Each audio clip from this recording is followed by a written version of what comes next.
Welcome to Novel Love Hearing. We bring you hundreds of novel audiobooks covering every genre and every kind of story you can imagine. Action? We've got it. Adventure? Absolutely. Horror? Of course. Whether it's the legendary Uchiha Massacre or outrageous tales like stealing Naruto's and Sasuke's women, you'll find it here. From epic series like One Piece, Bleach, Fairy Tail, and Hunter x Hunter, to countless other adventures, our library has it all. Love novels but don't have time to read? No worries, just plug in your earbuds, sit back, and let the story take over. Good listening, and happy hearing, Garp. Aokiji clenched his fists, beginning to gather all his remaining strength. Just hold out until Garp arrives. And he'd be safe. Perhaps even cooperate with Garp to capture Sky Sovereign Rowan. Have you forgotten my human fruit ability, Aokiji? Rowan asked calmly, looking at Aokiji. The intelligence enhancement from the human fruit allowed Rowan to rapidly calculate Garp's arrival time, the time needed to defeat Aokiji, and the time needed to complete his escape. Time was insufficient. Rowan wouldn't take such a huge gamble just for Aokiji. Now was not the time to fight Garp. Hearing this, Aokiji's eye twitched. The wisdom granted by the human fruit wouldn't allow him to make any tactical errors. This man wasn't just a powerful rumble fruit user. He was also an ultimate human. Trying to outsmart him was impossible. You still lost, didn't you, Aokiji? Rowan suddenly declared, his grim expression vanishing, replaced by a hearty laugh. Though he didn't get Aokiji's traits. Defeating Aokiji still provided a substantial boost to his spiritual power for Haki. Once he returned and recovered to his peak, assimilating this spiritual power with his Born of the Sea trait, his Haki would become even stronger. This time. I'll let you go for now. You should seriously consider what I said. Join me, and create a new future, Kyuzn. Rowan finished, pointedly using Aokiji's given name, his voice booming with power. Boom. With that, Rowan transformed into a bolt of lightning and vanished. An ultimate human acted decisively, all pros, cons, and possibilities had already been analyzed. Thump. Ha. Ha. Aokiji collapsed wearily onto the ice, gasping for breath. That was a brutal beating. Aokiji felt his injuries, a wry smile on his face. If Garp hadn't been on his way, he truly might have died this time. As for surrendering? Aokiji, still a Marine Headquarters Admiral, hadn't reached that point yet. But Rowan's repeated invitations and words had planted a seed in Aokiji's heart, already conflicted about his own sense of justice. Though Rowan couldn't recruit Aokiji in such a short time. A seed, once planted, would begin to sprout when faced with major upheaval. At that time, anything was possible. Crackle. With a flash of lightning, Rowan reappeared on the Going Merry. Rowan.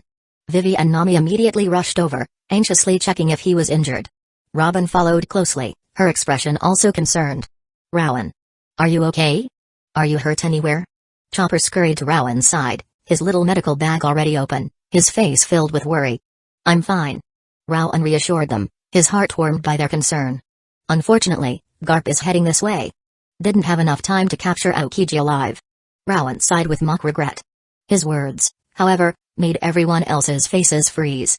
See capture. Alive? They all stammered. Capture a Marine Admiral alive? What was Rowan even saying? They couldn't comprehend it. Originally wanted to capture Aokiji. This time, only managed to break one of his legs. Guess that counts as getting even for you. Rowan added, looking at Robin. Rowan's words made Robin's eyes widen sharply. Aokiji. One of the world government's strongest combatants. Had his leg severed by Rowan? Though she had witnessed firsthand how terrifying Rowan's current power was, hearing this news still shocked Robin profoundly. Didn't this mean Aokiji was defeated? The deep-seated shadow in Robin's heart, the terrifying image of Aokiji's invincible power, in that moment, was completely swept away. Gramps is coming? Where? Luffy, however, reacted with his own trauma, instantly breaking out in a cold sweat, frantically looking around. Of course he hasn't arrived yet.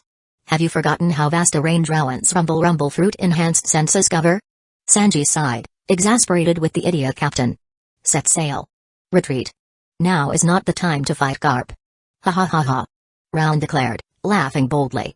Though his words were of retreat, Nami, Vivi, and Robin looked at him, their eyes shining with admiration. Rowan was too charismatic. So cool. Rowan. Chopper cheered, jumping up and down excitedly. The Going Merry, under Nami's command, quickly departed the sea area. Destination, Water 7. Finally here, are you?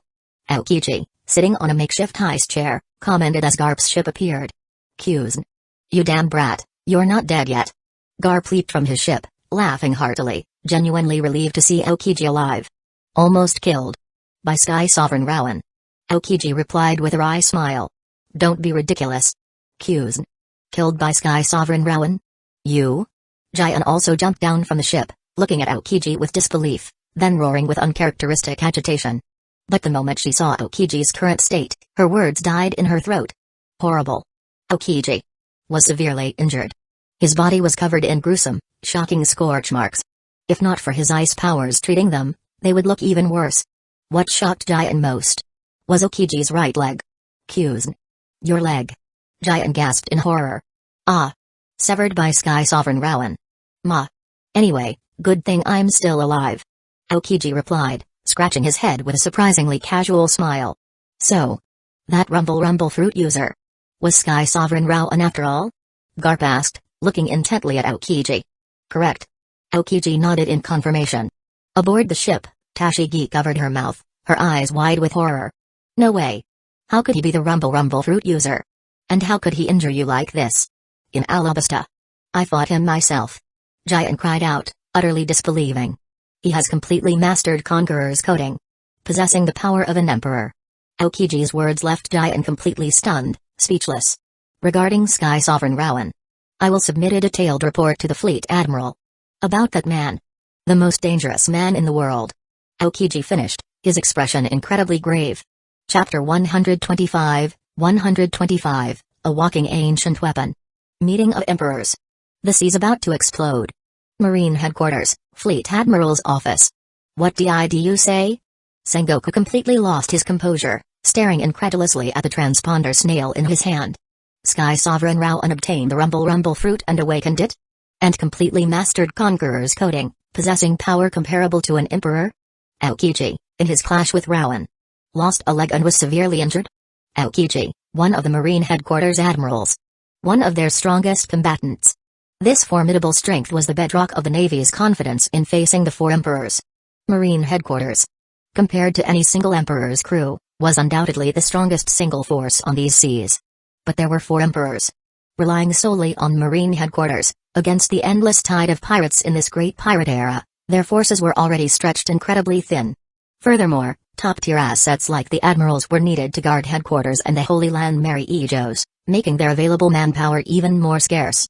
For a crucial asset like Aokiji to lose a leg and be severely injured meant that until Aokiji recovered, Marine Headquarters would be short one admiral. Even more scary. That man Sky Sovereign Rowan has the ability to steal all of another person's powers. The power to steal devil fruit abilities. The most evil ability, the dark fruit, could achieve that. Though powerful, Sengoku felt confident he could face it. Devil fruits always had pros and cons, even if one could wield multiple abilities, more wasn't always better. Fruits only unleashed their full power upon awakening. Possessing multiple fruits could interfere with each other, delaying the awakening process. Unawakened devil fruits were of little concern to the absolute top-tier powerhouses of this sea. And a desire within devil fruits could hinder the user's hockey development. In Roger's era, and in the current Great Pirate era, the strongest hockey users were invariably those who hadn't eaten devil fruits, Roger, Garp, Shanks. Who among even the strongest devil fruit users claims to be definitely stronger than those three. The more fruits one ate, the stronger the interfering desires, further impeding hockey growth. Pros and cons. That was the nature of devil fruits. But Sky Sovereign Rowan's ability was different. He directly stole all of another's powers.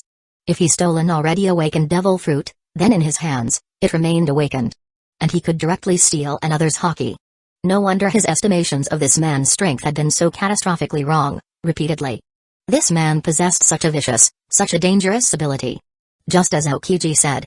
This man was, without a doubt, the most dangerous man in the world. If one failed in battle against him, this man would strip them of everything. Even Aokiji. If Garp hadn't decided to visit his grandson and thus been in the vicinity for a quick rescue, Aokiji's powers too would have been completely stolen by that man. Sengoku clutched his forehead, his expression still somewhat contorted from the lingering side effects of overusing his own devil fruit ability. Something isn't right, Sengoku, Tsuru stated, standing up and looking gravely at Sengoku and the transponder snail before him. Sengoku looked towards Tsuru. His cognitive abilities hadn't fully recovered from his own power's overexertion. On the other end of the transponder snail, Aokiji, Garp, Giant, and the others waited for the great staff officer's analysis. Though the ability to steal others' powers is indeed dangerous and vicious, Tsaru began, it still doesn't explain how this man's strength reached such a terrifying level so quickly.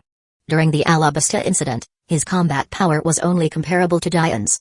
In such a short time since then, he completely mastered Conqueror's coding and obtained an awakened rumble fruit ability.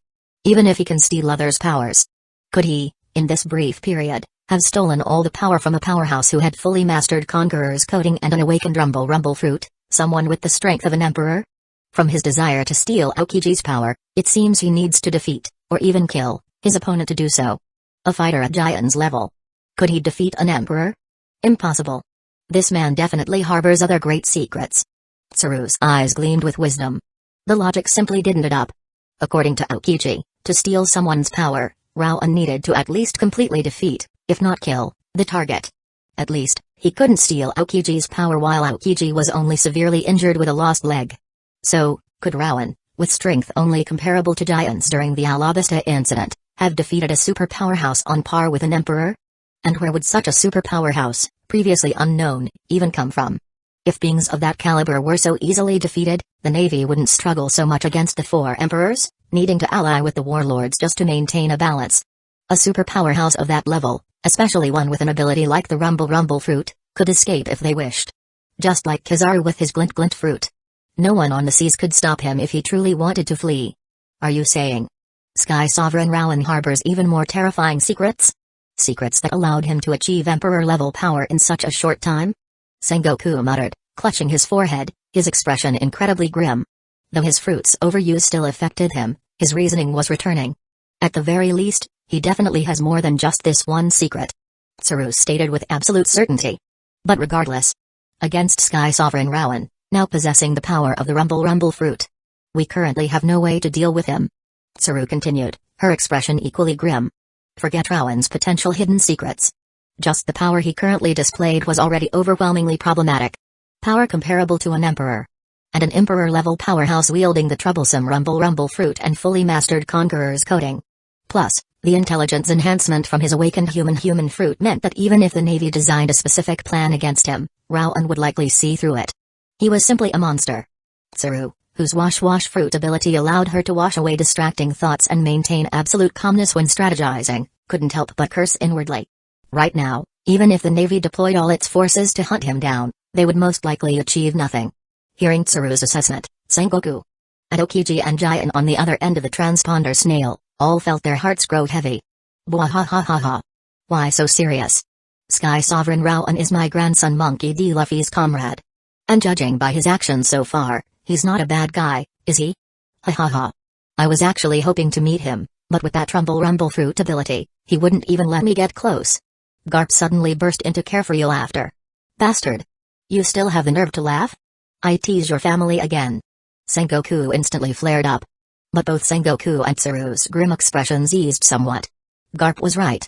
Based on his actions since setting sail, Rowan didn't seem like a typical pirate. Though shameful to admit, his actions so far had been remarkably heroic. At least, he wasn't a war maniac like Kaido. If a war maniac like Kaido possessed those scary abilities, the world truly would descend into chaos. The destruction might even surpass what rocks caused back then. Thinking of that name, both Sengoku and Tsaru felt a chill. Aokiji, on the other end, opened his mouth, wanting to speak of the terrifying ambition Rowan has. But for some reason, the words wouldn't come out. He recalled Rowan's words. Rowan had seen through his confusion regarding the Navy's justice. He had even invited him to help create a new world. This man wasn't a madman like Rocks, who met his end due to his own insanity. Sky Sovereign Rowan was like a frog being slowly boiled, meticulously calculating and growing, step by step, to his current level. Even the Navy, for now, had no good way to deal with him.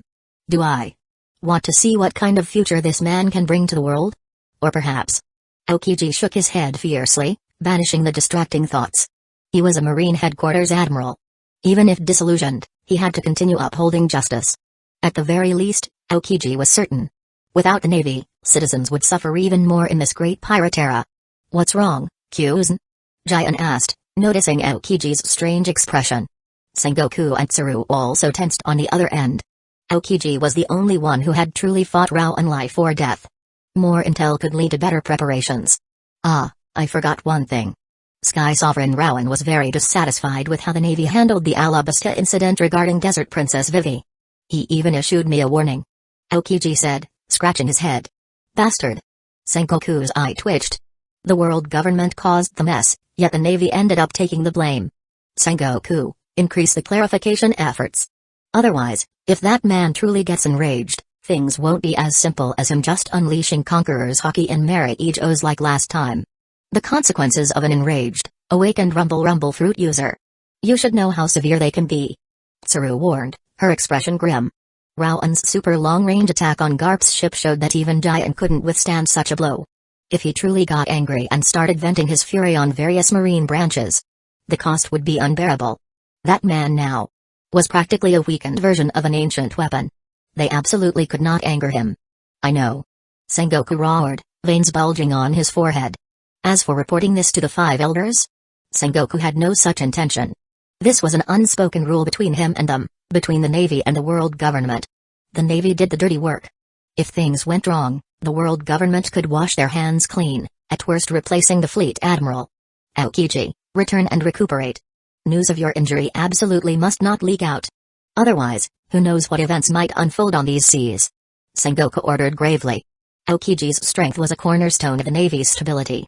If that cornerstone wavered, the entire sea would erupt. The 4 emperors in the New World, especially. None of them were to be trifled with. Particularly that war maniac, Kaido of the Beasts. No one knew what terrifying chaos that bastard might unleash. Understood. Aokiji sighed. Bang. Fleet Admiral. Before the call could be disconnected, a Rear Admiral burst frantically into the office. Emperor Redhair and Emperor Whitebeard have made contact. In the New World. The Rear Admiral was drenched in sweat, his eyes wide with terror. What? Sengoku's pupils constricted sharply. He slammed his hands on the desk and shot to his feet. On the other end of the transponder snail, Aokiji, Giant, and even Garp's expressions turned extremely grave. 2 emperors had made contact. And at a time like this. World Economic News Agency headquarters. Big news. Super big news. Morgan's body trembled with excitement, looking at the reports in his hands. Marine Headquarters Admiral Aokiji. Defeated. Severely injured. The man responsible, Sky Sovereign Rowan. Even Morgan's eyes were now filled with utter shock. Though he had been closely following this man and breaking many big stories about him, this latest development completely stunned him. Marine Headquarters Admiral. One of the world government's highest combat powers. This strength was what Marine Headquarters relied on to directly confront the 4 emperors. And active-duty admirals had rarely suffered such crushing defeats in history. The Navy was, after all, the most powerful military organization on these seas. Though emperors with conquerors coding were immensely powerful, the Navy could deploy 2 or more admiral-level fighters. Currently, no powerhouse could simultaneously defeat 2 admirals. Even legends like Golden Lion Shiki, or current emperors like Kaido proved this. The Navy held a significant advantage against any single emperor crew. If they targeted an emperor, they would deploy overwhelming force. This meant active admirals rarely suffered true defeats. They were the face of the Navy, of the world government. Yet Aokiji, one of the Navy's highest powers, was defeated. At the hands of Sky Sovereign Rowan. This could only mean one thing: Sky Sovereign Rowan, in terms of raw power alone, already possessed strength comparable to an emperor. And he also obtained the Rumble fruit. That devil fruit, hailed as one of the most invincible logias, has fallen into Sky Sovereign Rowan's hands. Unbelievable. Unbelievable. Morgan shrieked excitedly. A crucial asset like Aokiji defeated. The Navy will definitely try to cover this up like crazy. Especially with Redhair and Whitebeard making contact. And don't forget Sky Sovereign Rowan causing chaos in Mary Ijos. Morgan's cackled madly, looking at the other intel he possessed. Get these reports distributed across the entire sea. Let these seas be completely ignited. That man, Sky Sovereign Rowan, is about to ignite the entire world. Chapter 126, Bonus, the 5th Emperor of the Sea. The Vulnerable Empress Hancock. New World. Whitebeard Pirates Territory. Aboard the Moby Dick. Redhair. You reckless brat, wantonly unleashing your Haki here. Whitebeard rumbled, looking at Shanks, who had approached him, radiating Conqueror's Haki that had caused some of the weaker members of Whitebeard's crew to faint. still as overbearing as ever, red hair. The Whitebeard pirates commanders, looking at the man before them, also felt an immense pressure. My apologies. Force of habit. Can't help but make an entrance when boarding an enemy ship. Shanks replied, looking up, an astonishing crimson-black light flaring in his eyes, radiating immense power. Oi? Red hair.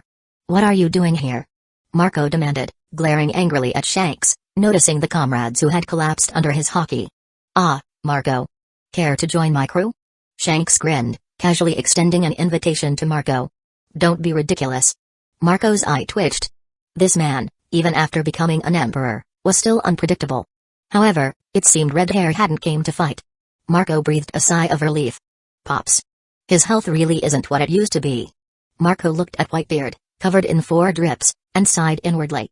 I brought some healing water. Shanks said, sitting down before Whitebeard's colossal form. Though Shanks seemed diminutive compared to Whitebeard's over 6-meter frame, he exuded a more vibrant, commanding aura than the now aging emperor. Shanks produced a large gourd of sake, first filling a giant bowl suitable for Whitebeard, then tossing the gourd to him. Sake from the West Blue? Not exactly top-shelf stuff, is it? Whitebeard commented after taking a sniff, a seasoned drinker's assessment. It's from my hometown. Try it. Shanks replied with a smile. Gulp. Gulp. Whitebeard tilted his head back and drank deeply. Not bad. Seeing your face, brat, makes that damn scar he gave me ache again. Gorrrra. Whitebeard looked at Shanks and let out his signature booming laugh. About that. It's one of the reasons I came. Shanks said, pulling out several news reports from his coat. Whitebeard took the reports, his eyes narrowing as he read. Gorrrra. Gorrrra. Whitebeard threw his head back and roared with laughter, the sound so powerful it made the very atmosphere above them churn and shift. Pops? What is it? Diamond Jazu, the 3rd Division commander, asked, his pupils constricting as he watched Whitebeard's unrestrained laughter. Aokiji. That brat. Was defeated? Whitebeard's thunderous laughter made Marco and the other commanders stare, their eyes wide with shock, jaws agape, as they looked between Whitebeard and Shanks. Marine Admiral Aokiji. Defeated? By whom? A powerhouse of that caliber. Even Pops would have to go all out. And Pops now, with his failing health. Even he couldn't guarantee victory against an admiral. This formidable fighter defeated? Marco and the other commanders were utterly stunned. Who could have done it? Kaido? Big Mom? Or perhaps Red Hair himself, right here? But soon, they got their answer from Whitebeard's booming laughter. Sky Sovereign Rowan. I used to think he was just an arrogant brat with a fancy title. Never imagined even Aokiji would fall to him. And the rumble fruit fell into his hands too, did it? And in the Holy Land, Mary Ijos, through some unknown means, he wantonly unleashed Conqueror's Haki. Making celestial dragons faint, throwing Mary Ijos into chaos. What an audacious brat. The Navy clarifying the Alabasta incident must be related to this too. That bastard hiding in Mary Ijos who gave me this aching scar. He must have had a rough time because of this too. Gorrrra. The 5th Emperor? The title's a bit premature, but not entirely undeserved. Gorrrra. Whitebeard roared with laughter, looking at the latest news reports in his hand. World Economic News Agency, latest special edition. SKY Sovereign Rowan. Rampages through Holy Land Mary Ijos, unconscious celestial dragons. The raging SKY Sovereign, rumble fruit user. World government's strongest combatant. Marine Admiral Aokiji. Defeated, the 5th Emperor of the Sea. SKY Sovereign. Rowan. The World Economic News Agency had released several front-page exposes. These reports would completely ignite the seas. Marco and the others' pupils constricted violently. Aokiji. That terrifying powerhouse. Defeated by Sky Sovereign Rowan? That super rookie who had recently emerged on the seas? No. He couldn't even be called a supernova. Supernovas were rookies who, after first entering the Grand Line, reached Sabati Archipelago with bounties exceeding 100 million Bailey. Though Rowan's bounty was over 1.1 billion, he hadn't even reached Sabati. He hadn't even completed the first half of the Grand Line. Hadn't entered the New World. Yet he could already defeat Marine Admiral Aokiji? Was this world going crazy? But for Red Hair to personally bring this news, Marco and the others had no doubt about its authenticity. This man would have confirmed its veracity through various channels. Sky Sovereign Rowan had really defeated a Marine Admiral. In terms of power, this man already possessed strength comparable to the 4 emperors, the rulers of the sea. The 5th Emperor of the Sea. The title was incredibly audacious. But even they, Whitebeard's division commanders, couldn't refute it. This was a man capable of defeating a marine admiral. And he possessed the rumble fruit, one of the logias hailed as nearly invincible. As members of the Whitebeard pirates, especially Marco, they knew all too well what a powerful devil fruit could mean. He himself was the user of the rare mythical zone, which elevated his combat strength significantly. And among the four emperors, aside from red hair before them, Pops, Kaido, and Big Mom were all powerful devil fruit users. Kaido, with his fish fruit model, Azure Dragon Devil Fruit, was called the world's strongest creature, unbeatable in a one-on-one. Pops, with his Tremor Fruit, was called the man who can destroy the world. The Rumble Fruit's overall capabilities were in no way inferior to Pops's or Kaido's fruits. It was absolutely a power standing at the pinnacle of all devil fruits. And this man could also use Ace's Flare Fruit ability.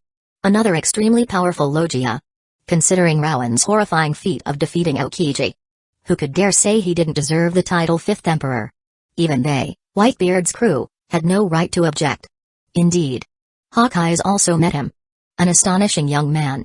Shanks commented, looking at Whitebeard, his own eyes filled with awe. Because of Luffy, he had been paying attention to this man early on. Hawkeyes had even encountered him in the East Blue, even clashing Conqueror's hockey. That incident made the man famous across the seas, earning him a bounty over 100 million. Hawkeyes even said Rowan might possess even greater hockey than Shanks himself in the future. Shanks too, eagerly anticipated this new era. But even Shanks hadn't expected the new era to arrive so quickly. Sky Sovereign Rowan defeated Aokiji before even reaching Sabiti Archipelago. Aokiji's level of combat strength. Shanks himself would have to go all out, couldn't afford to underestimate him in the slightest. This terrifying growth speed was utterly shocking. Genius was no longer sufficient to describe Sky Sovereign Rowan. Because this man was no longer just a genius. He was a true emperor. Without a doubt, Sky Sovereign Rowan now possessed the qualification to converse with him, Whitebeard, Kaido, and Big Mom as equals, to be discussed by the world in the same breath. The fifth emperor of the sea. Based on his terrifying feat of defeating Aokiji, based on his strength alone. No one would object to this title. So, you came all this way just to tell me this news? Whitebeard asked, looking at Shanks. Of course, it's not just about Sky Sovereign Rowan's news. There's also Ace. Shanks's expression turned grave. Hearing Ace's name, Whitebeard's expression also hardened. Throughout my many years of fighting on these seas, only this scar still aches. Shanks said, touching the claw marks over his eye. It was caused by Blackbeard Teach. It wasn't because I was careless. Do you understand what I'm saying? That man hid under your name, even refusing a commander position, biding his time. Now, he's acting on his own will, aiming for the top. To take your place. Shanks stated grimly. Teach. That bastard broke the ultimate rule. He killed a comrade. Whitebeard roared with fury. The atmosphere between the two emperors instantly tensed. Boom. The very sky above them began to churn violently under the pressure of their clashing wills. These seas are already in upheaval because of Sky Sovereign Rowan. Shanks continued. Ace is strong, but he's not Rowan. Now is not the time for him to confront each. Don't let these seas descend further into chaos. Stop Ace. Don't let him encounter Blackbeard Teach. This is what I came to ask of you. Shanks declared, looking directly into Whitebeard's enraged eyes. Whoosh. The gourd of sake Shanks had brought was hurled violently towards him. Shanks, still seated cross-legged, seemed to teleport, effortlessly dodging the projectile. Anyone who boards my ship is my child. Any mistake, I can forgive them. But Teach killed a comrade. He broke the ironclad rule that absolutely cannot be forgiven. That line of honor absolutely cannot be crossed. Teach that lesson. Isn't that my responsibility? Whitebeard thundered. Gulp. Gulp. Shanks's expression darkened. He downed the giant bowl of sake before him in one go. This rampaging era will become unstoppable. Shanks slowly drew his sword, Griffin. Nothing to be afraid of. Even that brat Round dares to turn the world upside down. I am Whitebeard. Whitebeard roared, his right hand shooting out, gripping his Naginata, Murakamagiri. One of the 12 supreme grade swords. The 4 lines connected to him snapped. Clang. The blades of the 2 emperors clashed violently. Boom. The sky above them split apart. Somewhere on the seas, a pirate ship was engaged in plunder. Its Jolly Roger depicted 9 snakes coiled around a skull. A symbol that made countless people on these seas tremble in fear. Because this was the mark of the Kuja pirates. Led by one of the 7 warlords. The Pirate Empress. Elder sister. Sandersonia, with green hair, rushed in frantically, clutching several news reports. Behind her, Marigold, with orange hair, followed, her face equally horrified. A supremely graceful figure slowly turned, revealing a face of breathtaking, world-shattering beauty. The woman hailed as the most beautiful in the world, the pirate empress, Boa Hancock. Elder sister. Please look at this report. Sandersonia handed the papers to Hancock. Hancock, seeing her sister's unusual distress, frowned slightly with her perfect eyebrows and took the reports. This is... Hancock's beautiful eyes widened dramatically. Marine Headquarters Admiral, Aokiji. Defeated. By that rookie pirate. The man with a bounty over 1.1 billion Bailey. Sky Sovereign Rowan. The World Economic News Agency is calling him the fifth Emperor of the Sea. And even more terrifying. Sandersonia's pupils constricted with extreme fear, as if recalling an unbearable memory. Sky Sovereign Rowan, through unknown means, caused chaos in the Holy Land Mary Ejos. He used Conqueror's Hockey to knock out countless celestial dragons. This man trampled upon the descendants of the creators. Sandersonia's voice cracked. Hancock's eyes constricted tightly, staring blankly at the report in her hands, at the wantonly domineering face depicted on it. This man defeated Marine Admiral? But what left Hancock even more incredulous? Those beings no one dared to defy, the source of her and her sister's greatest nightmare. The celestial dragons. This man had the audacity to suppress them with Conqueror's Hockey? No one could possibly understand the cataclysmic upheaval Hancock, who had endured the darkness of Mary Ejos, felt in her heart at this moment. Elder sister. Why you're crying? Marigold asked hesitantly, looking at Hancock. Hancock looked down at the tears dripping onto the newspaper, pressing her lips together. Was I crying? Hancock looked at her trembling hands, upon which her tears slowly fell. The celestial dragons were trampled upon? Hancock's voice trembled. Hancock stared at Rowan's face on the newspaper, her fingers gently caressing the image. Her beautiful face, for the first time since becoming the pirate empress, showed an expression of utter vulnerability, heart-wrenchingly beautiful. Sky Sovereign Rowan. Hancock whispered softly. Countless news crews scattered the snow-like newspapers to every corner of the world. Marine Headquarters Admiral Aokiji. Defeated. Sky Sovereign Rowan. The fifth Emperor of the Sea. Sky Sovereign Rowan. Rampages through Holy Land Mary Ejos. Tramples countless celestial dragons with Conqueror's Hockey. This news, spread through Morgan's insane network, shocked the entire world. Countless people trembled as they read the reports in their hands. Not only was one of the world government's strongest combatants, Aokiji, defeated, but even the descendants of the creators, the celestial dragons, were trampled by Sky Sovereign Rowan. And in Mary Ejos, the stronghold of the world government, no less. Chapter 127, 127, World Government Ban. Explosive Bounty. Da Flamengo, Fake News. Syrup Village. Ms. Kaya? Why you have to see this? Mary burst into Kaya's study, holding several newspapers, his eyes wide with horror and disbelief. Is it more news about Rowan?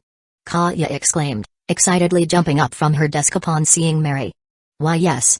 Unbelievable. Mr. Rowan, he. Mary gasped for breath, so agitated he couldn't speak properly for a moment. Kaya quickly took the newspapers from Mary and began reading intently. As she read, her delicate hand flew to cover her mouth, her beautiful face filled with utter shock. Mr. Rowan is too incredible. His previous bounty over 1.1 billion Bailey already made him a major figure. But now, he defeated a Marine Headquarters Admiral. And he trampled upon the celestial dragons. He's now being called the fifth Emperor of the Sea, alongside the four emperors. Mary trailed off, unable to find words to describe it. A Marine Headquarters Admiral. That was one of the highest combat powers of Marine Headquarters, of the world government itself.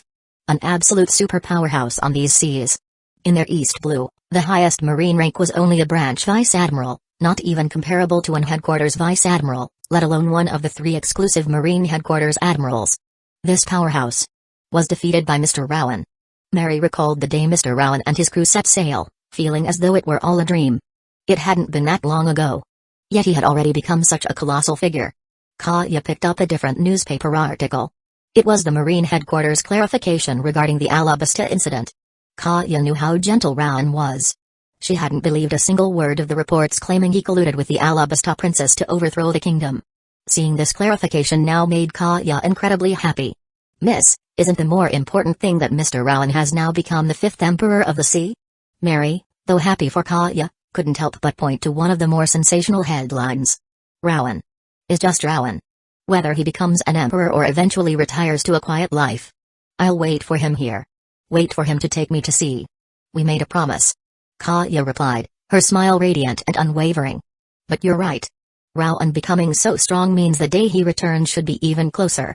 Oh dear, I need to make even more preparations. Kaya suddenly felt a sense of urgency. Hee. Mary chuckled, watching Kaya's happy flurry, then his gaze fell upon another article, his eyes filling with joy and pride. SKY Sovereign Rowan's pirate ship. The legendary Going Merry, seeing the Going Merry, alongside Rowan, now famous across the entire world, Merry, its creator, felt his eyes moisten. Windmill Village. Ha ha ha ha. Amazing. Luffy's comrade defeated a Marine Headquarters Admiral. Incredible. Having a super great pirate in the crew. The 5th Emperor of the Sea. What a super big shot. And he even took on the Celestial Dragons. What incredible guts. Luffy's bounty is 300 million Bailey too. He's a great pirate as well. Ha ha ha. This calls for a celebration. Drink. Inside Makino's party's bar, the villagers of Windmill Village raised their cups repeatedly, laughing uproariously. Luffy's wanted poster was proudly displayed in the most prominent spot. Just looking at it made them want to drink more. Quiet, all of you. A great villain has emerged from this village. And you're all celebrating? Mayor Whoopslap stormed in, thumping his cane angrily on the floor. Ha ha ha. Mayor, come have a drink too. Seeing Whoopslap, the villagers, far from quieting down, laughed even harder. This old stick in the mud. No need to listen to him, everyone knew he was one of the people who cared most about Luffy. Honestly, these people. Whoopslap sighed, sitting down at the bar, looking helplessly at the smiling Makino. Well, it is Luffy, after all. Makino giggled, unable to suppress her smile as she thought of the boy she watched grow up, now a great pirate with a 300 million Bailey bounty. Luffy is steadily marching towards his dream. But he really has turned the seas upside down. Luffy's comrade. Sky Sovereign Rowan, was it? Whoopslap picked up a newspaper, his own eyes filled with shock as he read. The 5th Emperor of the Sea. With this powerful comrade, Luffy's dream should be easier to achieve. Makino commented, deeply impressed. Honestly, if this village really becomes the hometown of the Pirate King, our reputation will be ruined. Makino chuckled. This stubborn old man. Sky Sovereign Rowan. Makino murmured, reading the articles about Rowan. Kokoyasi Village. A feast was underway. The villagers cheered endlessly for Nami and Rowan. Rowan, who had saved them, becoming such a super big shot. The villagers were genuinely happy for him. Nojiko looked at Rowan's and Nami's wanted posters in her hand and smiled. Nami, 30 million Bailey bounty. That's even higher than Arlong's was. Knowing Nami's personality, she must be terrified. Nojiko's smile was radiant. But with Rowan by her side, Nami will definitely be alright. Nojiko looked at Rowan's bounty poster. The man now hailed as the 5th Emperor of the Sea, and smiled. See Restaurant Barity. Ha ha ha. That's right. Blackleg Sanji came from here. Huh? His strength? Well, he was about evenly matched with me. Sky Sovereign Rowan? Now that's a great man. Ha ha ha. Paddy weaved through the customers, hands on his hips, laughing boastfully. Though Sky Sovereign Rowan was already a super great pirate, his fame now had reached an absolute peak. Even the 4 emperors, many people still didn't know exactly who they were. But now, even the most common civilian, who wouldn't know the name Rowan? The 5th Emperor of the Sea? More importantly, this was the scary figure who attacked the Celestial Dragons. People often lacked a concrete concept of how scary an Emperor of the Sea truly was. But the Celestial Dragons, they were universally acknowledged as beings one absolutely must not anger. But now, even a Marine Headquarters Admiral had been defeated at Sky Sovereign Rowan's hands. And this news report let everyone on the seas know about it. Instantly, among the common people, Sky Sovereign Rowan, this super big shot hailed as the 5th Emperor of the Sea. His fame even surpassed that of the 4 emperors. Many even believed Rowan was far stronger than the 4 emperors. After all, there had never been news of an emperor defeating a Marine Headquarters Admiral. Nor had any emperor ever dared to directly attack the Celestial Dragons. Across the seas now, from the highest echelons of power down to the common folk, everyone was talking about one man, the man who pierced the sky. Sky Sovereign Rowan. Hey, Patty. Get back to cooking. The kitchen's swamped. Zeph called out. The Barity was already famous. It had even become a hot tourist spot. Countless diners flocked here, not just for the delicious food, but also hoping to find some trace or story about Sky Sovereign Rowan. Truly. An astonishing man. Zeph murmured, stepping out onto the deck after arranging things in the kitchen. He held Sanji's and Rowan's wanted posters in his hand, a shocked smile on his face. Even now, it still felt somewhat unreal. Though he knew that man would rise, he never expected it to be so fast. The fifth Emperor of the Sea. Incredible. Zeph smiled.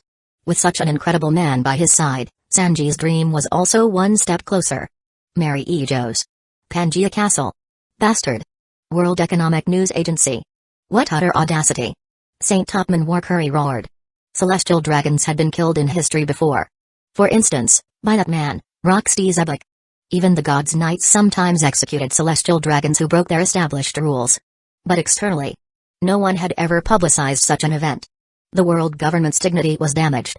Calm yourself. This isn't the first time Morgans has risked everything for a big scoop. St. Marcus Mars stated gravely. I didn't expect even a powerhouse like Aokiji would fall to that man's hands. Fifth Emperor of the Sea. No one can argue with that title now. Saint Shepherd Jupiter commented, his expression dark. Awakened rumble fruit. And awakened human fruit, bastard. With such a combination of abilities, even if we dispatch the gods' knights, we have no way to deal with him. According to Sengoku's report, Sky Sovereign Rowan's observation hockey range has reached an inhuman level. Saint Ethenburn Venus Jiro slammed his famed sword onto the floor. The rumble fruit ability allowed Rowan's observation hockey range to become terrifyingly vast. Even more terrifying than any previous rumble user they knew of. And combined with the human fruit ability, granting him ultimate human intelligence. Sending any number of pursuit forces would be useless. He'd sense them instantly and vanish. And the most troublesome part. That ability to steal all of another's powers. How can such an ability exist on these seas? Saint Jaga Ursha Saturn, usually composed, was now also incredibly furious. As a scientist, he couldn't tolerate the existence of something so unscientific. Sky Sovereign Rowan had broken the rules of this sea. However, according to Sengoku's latest calculations, Rowan, having grown to this extent, gains almost nothing from stealing the powers of ants. We must not let him steal the power of a Marine Headquarters Admiral. As for the four emperors, if Rowan eliminates one or two of them, it wouldn't be a bad thing. After all, no matter how strong Rowan is, he's still just one man. Could he possibly be stronger than Joy Boy was? St. Marcus Mars analyzed gravely. Powers useful to that man. Marine Headquarters Admirals are highly valuable. We absolutely cannot let him gain power of that level. Admiral candidates would provide some benefit. Vice Admirals. Negligible. Saint Shepherd Jupiter stated grimly. And the warlords. The government's face cannot be further damaged. Aside from Mihawk, the other warlords facing the current Sky Sovereign Rowan would just be committing suicide. Saturn declared. Then. Issue the order. Marine Headquarters. And all world government agencies. Including the 7 warlords of the sea. Without express orders from us, the world government's highest authority. Engaging Sky Sovereign Rowan is forbidden. Raise this man's bounty. To signify his danger. The world's most dangerous man. The world's most vicious man. Bounty, 300 million Bailey. The joint directive of the 5 elders was issued. Yes, sirs. The Marine Headquarters Vice Admiral at the door, tasked with relaying the order, saluted, drenched in cold sweat. Dressrosa. Doflamingo trembled, staring at the reports in his hand, cold sweat pouring down his face. What the hell is this fake news? Doflamingo shrieked, completely losing his composure. Chapter 128, Bonus, Gears of Fate turn. An Emperor descends upon Water 7. Fake news. This has to be fake news. Doflamingo shrieked, his voice cracking. Sky Sovereign Rowan defeated Aokiji? Doflamingo's forehead streamed with cold sweat. Back at the Marine Headquarters and Warlord Joint Conference in Mary Ejos, he had personally experienced the impact of Rowan's Conqueror's hockey. It was strong, yes, putting him under considerable pressure. But that was it. Pressure, yes, perhaps the man was stronger than him, but not to the point of utterly overwhelming him. But look at these reports now. Even a Marine Admiral, Aokiji, in a direct one-on-one confrontation, was crushingly defeated by Sky Sovereign Rowan. Leg severed, severely wounded. If not for Hero Garp's timely arrival, Aokiji might have even been killed by Rowan. What did that even mean? Even Kaido, the man Doflamingo feared most, hailed as the world's strongest creature, had no such battle record. But this implied, based on these reports, Sky Sovereign Rowan now possessed the qualifications to stand alongside his backer, Emperor Kaido, the 5th Emperor of the Sea. If these battle records were true, Then even Doflamingo had no grounds to refute that title. Such power. Only the 4 emperors, reigning supreme over these seas, possessed it. Calling him the 5th emperor, what was wrong with that? Sweat poured uncontrollably down Doflamingo's forehead. In such a short time, this man had grown to emperor level? Emperors weren't common cabbages. Even Kaido. Took until he was over 50 to reach that terrifying strength. Red hair was nearly 40. And this brat? Less than a year since setting sail. Hadn't even completed the first half of the Grand Line, hadn't reached Sabati Archipelago. Yet already possessed emperor-level power? What kind of sick joke was this? Fake news. Doflamingo roared inwardly. It wasn't that he couldn't recognize reality, it was that he refused to accept this reality. Sky Sovereign Rowan had reserved his head back in Mary Ejo's. Being targeted for assassination by someone with emperor-level power? How could he possibly accept such a reality? Young master. Latest news. From the world government. The door burst open, and Treble rushed in, his face pale with panic. Huh? Doflamingo looked up, a terrible premonition gripping him. Confirmed. Admiral Aokiji defeated. Sky Sovereign Rowan possesses the vicious ability to steal all of another's powers. He is the man who can steal everything. The world's most dangerous man. Sky Sovereign Rowan possesses not only the Rumble fruit but also the human fruit, enhancing his intellect. In terms of strategy, he is comparable to Fleet Admiral Sengoku the Buddha. An ultimate human. And he has completely mastered Conqueror's coding. World Government Ban. Marine Headquarters, all world government departments, and the 7 warlords of the sea are forbidden from engaging Sky Sovereign Rowan without explicit orders from the highest world government authority. Sky Sovereign Rowan. Latest bounty, 300 million zero Bailey. This man is now, in name and reality, the 5th Emperor of the Sea. Treble babbled frantically, each sentence striking Doflamingo's heart like a sledgehammer. The ability to steal all of another's powers, the most vicious ability in history. Was this the true face of this man? Was this the truth behind his rapid growth? Doflamingo trembled uncontrollably. Even worse. His head had been targeted by this scary man. He was being hunted by someone with emperor-level power? Doflamingo recalled his humiliating experience being chased by Vice Admiral Tsuru, his forehead veins throbbing. That was just Tsuru. Her strength was nowhere near emperor level. Now he was facing a frightening combatant who defeated Aokiji one-on-one, who could have killed Aokiji if not for Garp's intervention. Possessor of the Rumble fruit, one of the Logias hailed as nearly invincible, with unmatched sensory range and super long-range attack capability. Doflamingo mentally reviewed the list. And not just his facial expression, his entire body began to twitch and tremble uncontrollably. What kind of sick joke was this? Facing this omnipotent monster, did he even have a snowball's chance in hell of surviving? His string fruit abilities felt like paper before this monster's power. That bullshit about devil fruit strength depending on the user. That was just talk he used on weaker pirates to sound powerful, to show off. In reality, after witnessing truly overwhelmingly powerful abilities, he knew the limitations of his string fruit all too well. Why was Kaido called the world's strongest creature, unbeatable in a one-on-one? Wasn't it because of that devil fruit, the fish fruit model, Azure Dragon devil fruit? And the Rumble fruit was in no way inferior to Kaido's. Forget everything else. That fruit alone could blast him to cinders. Not to mention, the man had also fully mastered Conqueror's coding.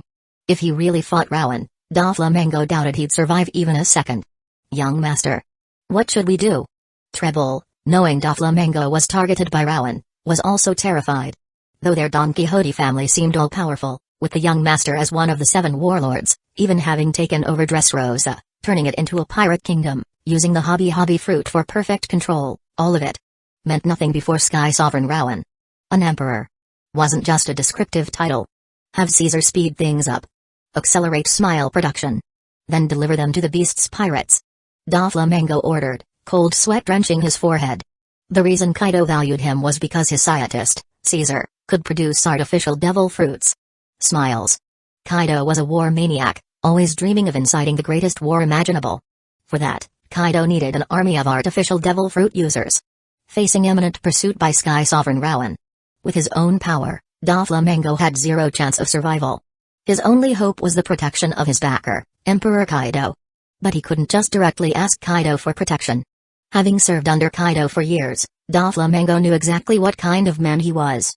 An absolute war maniac and a raging alcoholic. Directly looking for protection would be seen as a sign of weakness by that war maniac. And Kaido had no need for the weak. Forget protecting him. Kaido might just kill him himself one day when drunk, even before Rowan got to him. Otherwise, Doflamingo wouldn't fear Kaido so much. To gain Kaido's protection, he had to demonstrate value. Producing more artificial devil fruits was the best way to show value. With value, Kaido wouldn't let Rowan kill him. This was his only path to survival now. Tell Caesar. There's no time for him to dawdle with research. Maximize smile production. At all costs. All our lives depend on it. Go. Now. Doflamingo completely lost his composure, roaring at Treble. Why yes. Understood. Treble scrambled away to the transponder snail room. Being targeted by an emperor, even this man who had guided Doflamingo onto the path of darkness, was utterly terrified. Caesar, currently engrossed in research, soon received Treble's orders. Learning of their current predicament, Caesar, already not a very brave man, was also horrified. Fear was the best catalyst. Caesar immediately began working with frantic intensity. On an island in the Grand Line. Zahahaha. Defeated Ekiji? Good thing I managed to avoid him. Zahahaha. Blackbeard roared his signature laugh, looking at the news reports, cold sweat also on his brow, but still laughing wantonly. Unbelievable. I sensed that man's terror back in Mary Ejo's. I never imagined he was this strong. Luffy murmured, wiping cold sweat from his brow, remembering Rowan's hockey. Zahahaha. Luck is also key to achieving supremacy on these seas. Blackbeard laughed. Captain, should we change our target? Burgess asked. They had previously been trying to track Sky Sovereign Rowan. Before this, their captain had even considered taking Rowan's head to secure a warlord position. But now, the situation had completely changed. Of course. Now is not the time to clash with him. Zahahaha. Set sail, brothers. Find other targets. Sky Sovereign Rowan has become the 5th Emperor of the Sea. We need to speed up our plans too. Zahahaha. Blackbeard roared with laughter. The gears of fate turned once more.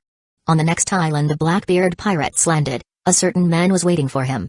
Fire Fist Portgas d'Ace. The summit war. The countdown had begun. The Going Merry, now sailing towards its next destination, Water 7. Along the way, Rowan and his crew also saw these reports. The 5th Emperor of the Sea. The man who can steal everything. The world's most dangerous man. Bounty, 3 billion Bailey. Sky Sovereign Rowan. Rowan. Whether in terms of strength, title, or bounty, was now truly being treated as an Emperor of the Sea. This made the crew so happy they threw Rowan a celebratory feast. After reaching this sea region, Rowan and the crew also encountered Yokozuna, the sumo frog constantly challenging the sea train and covered in scars. They also met Granny Kokoro, who later shattered Sanji's mermaid illusions. After a friendly exchange, Kokoro gave them a letter of introduction to her good friend, Iceberg, the mayor of Water 7 and owner of its best shipyard. After a smooth voyage, the Going Merry arrived at Water 7. So dreamlike. Nami and Vivi stood at the bow, their eyes sparkling as they gazed at the great aquatic metropolis, Water 7. It certainly is beautiful. Rowan nodded with a smile. This city, modeled after Venice, was indeed fantastical. According to Granny Kokoro, the log pose will take a week to set for Water 7. We have plenty of time to modify and strengthen Mary. Nami commented, looking at the log pose on her wrist with a smile. That's great, Mary. Luffy yelled joyfully. The others also smiled. Mary was already their precious comrade. Though currently, without Mist, Mary still couldn't manifest. But with Rowan around, Mary would eventually be able to appear before them freely. They firmly believed this. But where do we enter from? Vivi asked, looking at the complex waterways ahead, somewhat confused. Hey! Pirates! Coming in through the front isn't a good idea. You should use the back channels. Just then, an old man who specialized in guiding pirates swayed towards Rowan and his crew. Oh? The people here aren't afraid of pirates? They even seem to welcome them. Kinda like Whiskey Peak back then. Nami commented, smiling towards Vivi. Hearing this, Vivi's eyes also filled with reminiscence. Back then, she had just met Rowan, then was saved by Rowan, and then fell in love with him. Thinking back to Whiskey Peak now, it truly was a beautiful memory. Vivi looked at Rowan and smiled sweetly. This place has the biggest shipyard. Many pirates come here for repairs. Of course, the residents aren't afraid of pirates. Besides, a city this prosperous must have its own means of defense. Sanji analyzed. Everyone nodded, feeling it made sense. The people here. Truly extraordinary. Not even afraid of Rowan. Even though Rowan was hailed as the 5th Emperor of the Sea. This feeling of not being feared. Hadn't experienced it in a long time. Felt pretty good. They all thought. Hey. Are you crazy? Look carefully at that ship. Just then, the old man guiding Rowan's crew was yanked back violently. That's the Going Merry. A terrified voice shrieked from the person who pulled him back. Quick. Notify the Galley Law Company. The Fifth Emperor. Sky Sovereign Rowan has arrived here. Accompanied by screams of terror, the personnel who had been guiding Rowan's group instantly vanished. Sanji, who had just offered his insightful analysis, froze awkwardly. The others' eyes also twitched. Damn. And they thought the people of this city were brave, not even afraid of Rowan. Turns out, they were just slow to react. As the news spread, Water 7 began to tremble. The Fifth Emperor Sky Sovereign Rowan had descended upon Water 7. Chapter 129, 129, Rob Lucci, even an emperor is worth killing. The Fifth Emperor Sky Sovereign Rowan is here. This news spread like wildfire through Water 7. When the World Economic News Agency first dubbed Rowan the Fifth Emperor, some might have doubted. After all, newspaper reports needed verification, and the four emperors had reigned supreme for so long, their authority unchallenged. Sky Sovereign Rowan, though rising with astonishing speed, being called the Fifth Emperor. Wasn't that too much of an exaggeration? This was the thought of some across the seas. But with Rowan's latest, incredibly high bounty and the world government's official designation, all doubt vanished. Confirmed, Marine Headquarters Admiral Aokiji defeated. The world's most dangerous man. The world's most vicious man. The man who can steal everything. Sky Sovereign Rowan. Dead or alive. Bounty, 300 million zero Bailey. Whether it was the bounty, the level of official concern, the title, or his battle record, Sky Sovereign Rowan was, without a doubt, the Fifth Emperor. For such a super powerhouse to arrive in Water 7. Even this city, home to the world's largest shipyard and accustomed to repairing ships for powerful pirates, began to tremble. Emperor wasn't just a title. Anyone who angered an emperor, all their personnel would be slaughtered. All their territories erased from the sea. The most egregious example was Big Mom. If a nation under her territory failed to deliver sweets for her tea party on time, that nation ceased to exist. And Sky Sovereign Rowan's infamy, fueled by the world government's own propaganda, had, in a short time, even surpassed Big Mom's in sheer terror. How could Water 7 not be afraid? Driven by fear, many citizens of Water 7 flocked towards the city's largest shipbuilding company. Galley Law. Galley Law wasn't just a world-renowned leader in shipbuilding, repair, and retrofitting. It was also led by Water 7's mayor, Iceberg. Furthermore, Galley Law's foremen were very strong. As a world-class shipbuilding company with a vast clientele, pirates were a major source of income for Galley Law. The ability to make pirates pay up and behave rested on the strength of these foremen. They could defeat vicious pirates with bounties in the tens of millions. Though such pirates couldn't compare to the 3 billion Bailey Emperor. Galley Law's foremen were the strongest individuals in Water 7, offering the citizens a sliver of security. The news quickly reached Iceberg, president of Galley Law, at Dock 1. The Fifth Emperor has arrived? Iceberg, true to his name, showed no emotion on his face. But his pupils constricted, revealing clear, grave concern. This was a great powerhouse who had defeated a Marine Headquarters Admiral, trampled celestial dragons, and left the world government seemingly helpless.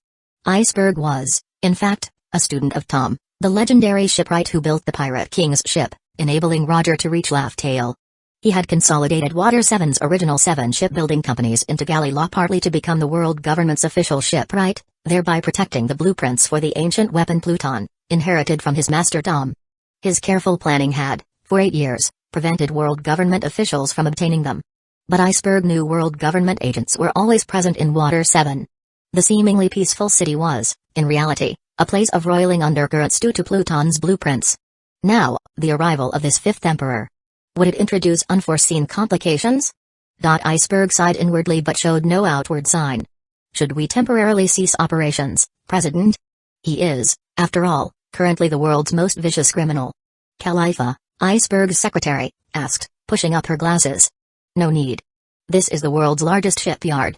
If we close our doors just because the Fifth Emperor arrives, we'll lose our clients' trust. Iceberg stated calmly. Besides, the fact that the world government issued a clarification statement suggests this man might not be as vicious as the legends portray. Iceberg looked seriously at a report about Rowan. Understood. Khalifa nodded. But beneath her glasses, her eyes held a dark, unreadable glint. Meanwhile, in a shadowy corner unnoticed by anyone. The Fifth Emperor, Sky Sovereign Rowan, is it? Didn't expect him to be with Nico Robin, a major criminal the world government must eliminate? Looks like she's seeking his shelter to escape their pursuit. The fifth emperor? Worth killing, I suppose, a calm, chilling voice murmured. Lucci. Don't be ridiculous. That's an emperor. Without orders from the highest echelons, even we can't make a move against him. Since Nico Robin is under his protection, we have no authority to act against her. Our priority is to complete our mission quickly. An anxious voice replied. In the shadows, Kiku looked nervously at Lucci. Forget the world government's ban. No affiliated organization could engage Rowan without express orders from the very top. Even Cypher Pol 9 agent, nominally the world government's strongest direct subordinate agency. Even their highest commander lacked the authority to order an attack on Rowan. An order from the highest echelons. What did that mean? It meant only those few individuals standing at the absolute pinnacle of world power had the authority to issue such a command. And this man defeated a Marine headquarters admiral. In Kiku's view, though Lucci was monstrously strong, there was still a gap between him and the world government's strongest combatants. Their chances against Rowan were slim. Humphrey. In the darkness, Rob Lucci's cold face remained impassive, but his eyes concealed a profound killing intent. Killing was as natural as breathing to Rob Lucci. By his own admission, he joined Cypher Pol 9 agent for the license to kill legally. To help the world government obtain Pluton's blueprints, several Cypher Pol 9 agent members had been undercover here for 7 years. Lucci's innate bloodlust was already becoming difficult to control. He yearned to kill indiscriminately. The thrill of killing weaklings paled in comparison to the ecstasy of killing this fifth emperor. Unfortunately, the world government's highest echelons had issued a ban against engaging this fifth emperor. We've figured out most of it. Since we can't act against Nico Robin, let's finish the mission quickly. Deal with Iceberg. Confirm if Frankie is indeed Cutty Flam, Tom's student who supposedly died 8 years ago. If so, capture him immediately. Pluton's blueprints can only be in his hands, Lucci stated coldly after a moment, regaining his composure. During their 7-year infiltration, he and Kiku had posed as galley law foremen. Khalifa had become Iceberg's secretary, monitoring his every move. After 7 years, they concluded, Pluton's blueprints were not with Iceberg. Fortunately, they obtained new intel. Frankie, head of the notorious Frankie family in Water 7, was very likely Tom's other student, Cutty Flam, who supposedly died 8 years ago trying to stop the sea train carrying Tom away. Once his identity was confirmed, it was almost certain Frankie held Pluton's blueprints. Lucci stepped out from the shadows, heading towards Stock 1. Phew. Kiku exhaled slowly after Lucci was out of earshot, a smile appearing on his face as he also headed towards Stock 1. 7 years undercover. Finally coming to an end. Meanwhile, Rowan and his crew had also entered Water 7. Interesting. Rowan's rumble fruit-enhanced observation hockey easily covered the entirety of Water 7. If he wished, Rowan could hear every conversation in the city. Rob Lucci and Kiku's dialogue in the shadows naturally hadn't escaped his notice. Hearing their conversation, a strange smile played on Rowan's lips. The fifth emperor. Also worth killing? Rob Lucci, who in the original Egghead arc, with only an awakened zone fruit, had the audacity to attack Nico Luffy, who defeated Kaido and become an emperor, was ignorant and arrogant. Since he uttered such words, Rowan decided he would let Rob Lucci see for himself what an emperor truly was. Rowan also overheard conversations among many other world government agents hidden throughout Water 7. Those masked individuals skulking in every corner were all Cypher Pol agents, tasked with obtaining Pluton's blueprints from Frankie. Their conversations were also quite amusing. That's Nico Robin. According to intel, Nico Robin is afraid of the world government. If we directly reveal our Cypher Pol 9 agent identity, she might lose all will to resist, allowing us to capture her easily. That would be a great merit. Damn it. Nico Robin is with Sky Sovereign Rowan. With that man protecting her, we have no authority to act against Nico Robin. That's the man who defeated one of the world government's strongest combatants, a Marine headquarters admiral. Report it. The fifth emperor, Sky Sovereign Rowan, has appeared in Water 7. The devil child, Nico Robin, is under his protection. Interesting. Rowan smirked. Looks like the world government's direct Cypher Pol agent departments aren't all idiots like Rob Lucci. They hadn't tried to use Cypher Pol 9 agents' authority to make Robin follow them to an Ice lobby like in the original story. Found it.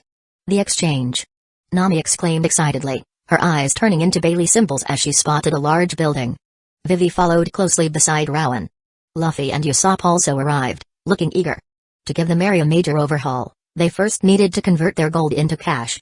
After their Skypiea adventure, They were an incredibly wealthy pirate crew. Chopper and Robin, similar to the original story, wanted to find books on medicine and history, respectively. Water 7, as home to the world's leading shipbuilding industry, was a bustling metropolis where ships from all over the world congregated. Its libraries were extensive, interesting both Chopper and Robin greatly. Sanji went off to buy ingredients. Zoro, unlike in the original story, didn't stay behind to guard the ship. He wandered freely through Water 7. Not only was the Going Merry now a legendary, world-famous pirate ship that no one would dare attack lightly, but with Rowan's rumble fruit ability, guarding the ship was unnecessary. If anyone harmed the Merry, heavenly lightning would instantly blast the miscreants to cinders. Under these circumstances, Zoro, the original ship guarder, could also explore Water 7 freely. It was his first time here, after all, it would be a shame not to experience its unique culture. Plus, Rowan's enhanced observation haki could locate Zoro at any time and bring him back to the Merry. Zoro's terrible sense of direction was no longer a problem. Seeing Nami's immense excitement, and Vivi also looking eager, plus Luffy and Usopp practically vibrating with anticipation, Rowan smiled. Converting found treasure into cash was indeed a joyous occasion for pirates. He led Nami, Vivi, and the others into the exchange house. Welcome. Fifth Emperor. Sky Sovereign Rowan-sama. Upon entering, Rowan and his crew received an unprecedented welcome. All the staff stared at them with a mixture of fear and sycophancy.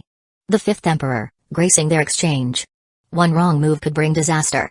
Closing their doors and refusing entry to this emperor? Don't be ridiculous.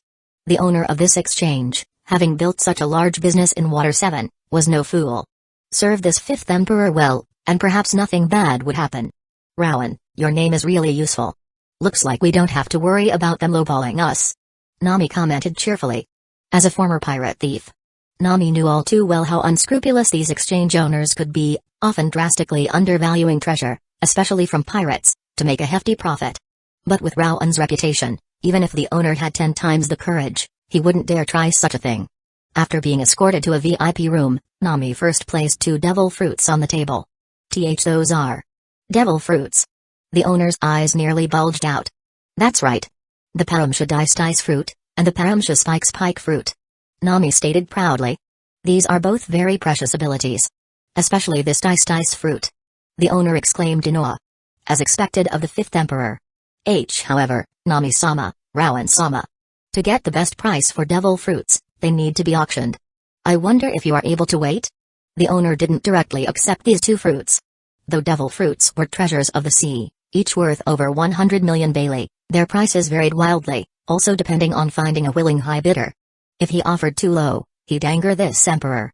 Offer too high, and he'd go bankrupt. These were treasures of the sea. Price fluctuations could be in the hundreds of millions. An auction, huh? What a pain. Nami pouted. When we reach Sabati Archipelago, I'll get you a good price for them. Rowan interjected with a smile. Nami instantly beamed. Then, Nami brought out a massive pile of gold. Seeing the gold, the owner breathed a sigh of relief. Gold prices were fixed, no risk involved. This gold sold for 1 billion Bailey. And this was only a very small fraction of the gold Rowan possessed. After concluding their business, Rowan and the crew headed towards the Galley Law Company. Chapter 130, Bonus, An Emperor's Demeanor. Rob Lucci. Annihilated. Shishishi. So much money. 1 billion Bailey. Luffy cackled, practically vibrating with joy as he held the sack of cash. Yeah.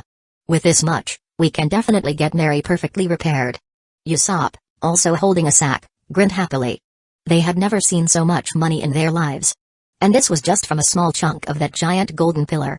Luffy and Usopp couldn't even imagine how much they'd get if they sold all of it. It would surely be an astronomical sum. Their crew was seriously rich now. You too, hold on to that money properly. Don't go swinging it around. Nami scolded, veins popping on her forehead as she watched Luffy and Usopp showing off their money bags. She raised her fists, instantly giving Luffy and Usopp several large bumps on their heads. Sorry. We got carried away. Luffy and Usopp clutched their heads, squatting on the ground with expressions of deep remorse. Humphrey. And remember. We got this money thanks to Rowan. Treasure it, understand? Nami declared loudly. Yes, ma'am. Luffy and Usopp snapped to attention. 1 billion Bailey. I've never seen so much money either. And this is just a small part of the gold. If we sold it all, how much would that be? And those 2 devil fruits. Nami murmured, hugging Rowan's arm, her mood absolutely buoyant. The diced ice fruit and spike fruit, obtained from Mr. One and Miss Doublefinger, were given to Nami to sell. Fruits of that level were useless to Rowan now. Even for a future Grand Fleet, they weren't worthy of his chosen officers. Better to sell them and make Nami happy. It really is a lot of money. Vivi commented, equally amazed. Though Alabasta was a large kingdom with over 10 million people, her father's benevolent rule meant taxes were low. And after the crocodile incident, the national treasury was practically empty. We don't really need this much money. How about we send some to your father later? Rowan asked, looking fondly at Vivi with a smile. This little girl still loved her country dearly. Money held little meaning for Rowan now, but for Alabasta, still recovering from rebellion, it was crucial. Most importantly, it would make Vivi happy. This girl, to become strong enough to help him, was now training with an intensity that rivaled Zoro's. Rowan looked at Vivi, his eyes filled with affection. Rowan. How could I accept that? Vivi's eyes widened. Great idea, Rowan. It's not like we can eat all this money anyway. Better to let Vivi's father use it to rebuild the country. Luffy immediately chimed in with a grin. There's nothing wrong with it, Vivi. Ma. Just consider it Rowan's betrothal gift to your father. Nami teased, her eyes twinkling as she looked at Vivi. Vivi's face instantly turned crimson. Betrothal gift. With Nami putting it like that, how could she refuse? Looking at Rowan, who was smiling warmly at her, Vivi pressed her lips together, then gently planted a kiss on Rowan's cheek. That one was worth 500 million Bailey. Rowan immediately declared, laughing heartily. Vivi blushed even harder, feeling shy. A kiss worth that much? Rowan is just teasing her to make her happy. But looking at Rowan, the love in her eyes deepened. Eh? Then I want some too. Hearing the value, Nami's eyes instantly lit up. She leaped onto Rowan, hugging him and showering him with kisses. 1 kiss for 500 million, 10 for 5 billion. 100 for 50 billion. And you can't use that gold to pay off the debt. That's what you promised me long ago. Nami giggled, looking at Rowan. Of course, she wasn't really asking Rowan for money, this was just their playful banter. Owing so much money. Looks like I'll have to conquer the entire world and give it to you both. Rowan laughed, one arm around each of them, looking at Vivi and Nami's happy faces. Conquer the world. S.U.G., Rowan. Usopp exclaimed, awestruck. Alright. Let's head to the shipyard. Luffy grinned. Soon, Rowan's group arrived at the Galley Law Company. Dock 1. Gulp. The shipwrights there watched the approaching man, swallowing hard, only to find their mouths were already bone dry from extreme nervousness. But they had no time to drink water, staring intently at the approaching figure. The man hailed as the 5th Emperor, the world's most dangerous man. Sky Sovereign Rowan. So this is the 5th Emperor? What a terrifying pressure. Pali, one of the 5 galley law foremen, usually prone to casual boasting, felt cold sweat drip from his forehead. Sky Sovereign Rowan. Lulu, another of the 5 foremen, also swallowed hard. Humphrey. If all of us rushed him at once. Pali, despite feeling the immense pressure, began to boast. Rowan wasn't actively releasing haki. It was just his natural aura as a powerhouse. Amplified by Born of the Sea, that made Polly feel such terrifying pressure. But then, an even more terrifying pressure descended. Polly's forehead was instantly drenched in sweat. What's going on? Polly glanced around. Lulu and the others seemed unaffected. Why did the pressure on me suddenly intensify so much? You idiot. Stop talking nonsense. Hey. What's wrong with you? Tilestone, another foreman, looked exasperatedly at the constantly boasting Polly, then noticed his strange state. Phew. The pressure on Polly instantly lessened, allowing him to gasp for breath. Looking at Sky Sovereign Rowan, who was now almost upon them, Polly's eyes were filled with horror. So, it really was this man making me feel like I was suffocating? Just with that inexplicable aura alone, he almost made me unable to breathe. More scary. From far away, he could hear my quiet muttering. What kind of power is this? Is this the man who defeated a Marine headquarters admiral? Is this the 5th Emperor? Polly clenched his fists, no longer daring to make any smart remarks. The reality of the situation had just taught him, taunting an emperor could get you killed. Welcome, Mr. Rowan. Iceberg stepped forward, greeting Rowan with a calm, composed demeanor. Humphrey. Rowan looked at the man before him and smiled, handing him Kokoro's letter of introduction. This is Kokoro's introduction. Are you here for ship repairs? Iceberg asked, visibly relieved after seeing the letter. Though he appeared composed, he was actually extremely nervous. Facing this man, few could remain calm. Few. A collective sigh of relief echoed through Dock 1. So Sky Sovereign Rowan is just here for ship repairs. When it came to shipbuilding, they were confident they were the best in the world. They could surely satisfy this man. We have lots of money. Repair it with the best of everything. Luffy and Usopp held up their money bags, grinning. Sniper Usopp, 35 million Bailey bounty. And Straw Hat Monkey D. Luffy, 300 million Bailey bounty. They're going to pay? The shipwrights stared dumbfounded. Though they often relied on the five foremen's strength to make troublesome pirates pay up, facing this emperor. Even Iceberg was prepared to offer free labor. After all, the world government's propaganda about this man was terrifyingly vicious. Hey! Didn't you see the news reports clarifying things about Rowan and Vivi? Nami interjected, displeased. Cat burglar Nami, 30 million Bailey bounty. And that's Desert Princess Vivi, 110 million Bailey bounty. Hearing the title Desert Princess, Rowan could clearly sense Vivi's delight. The Princess of Malice title was abhorrent to Vivi, who loved her country. Desert Princess, however, not only fit her birthplace, the desert kingdom of Alabasta, but also hinted at her sand fruit ability. Examine our ship thoroughly.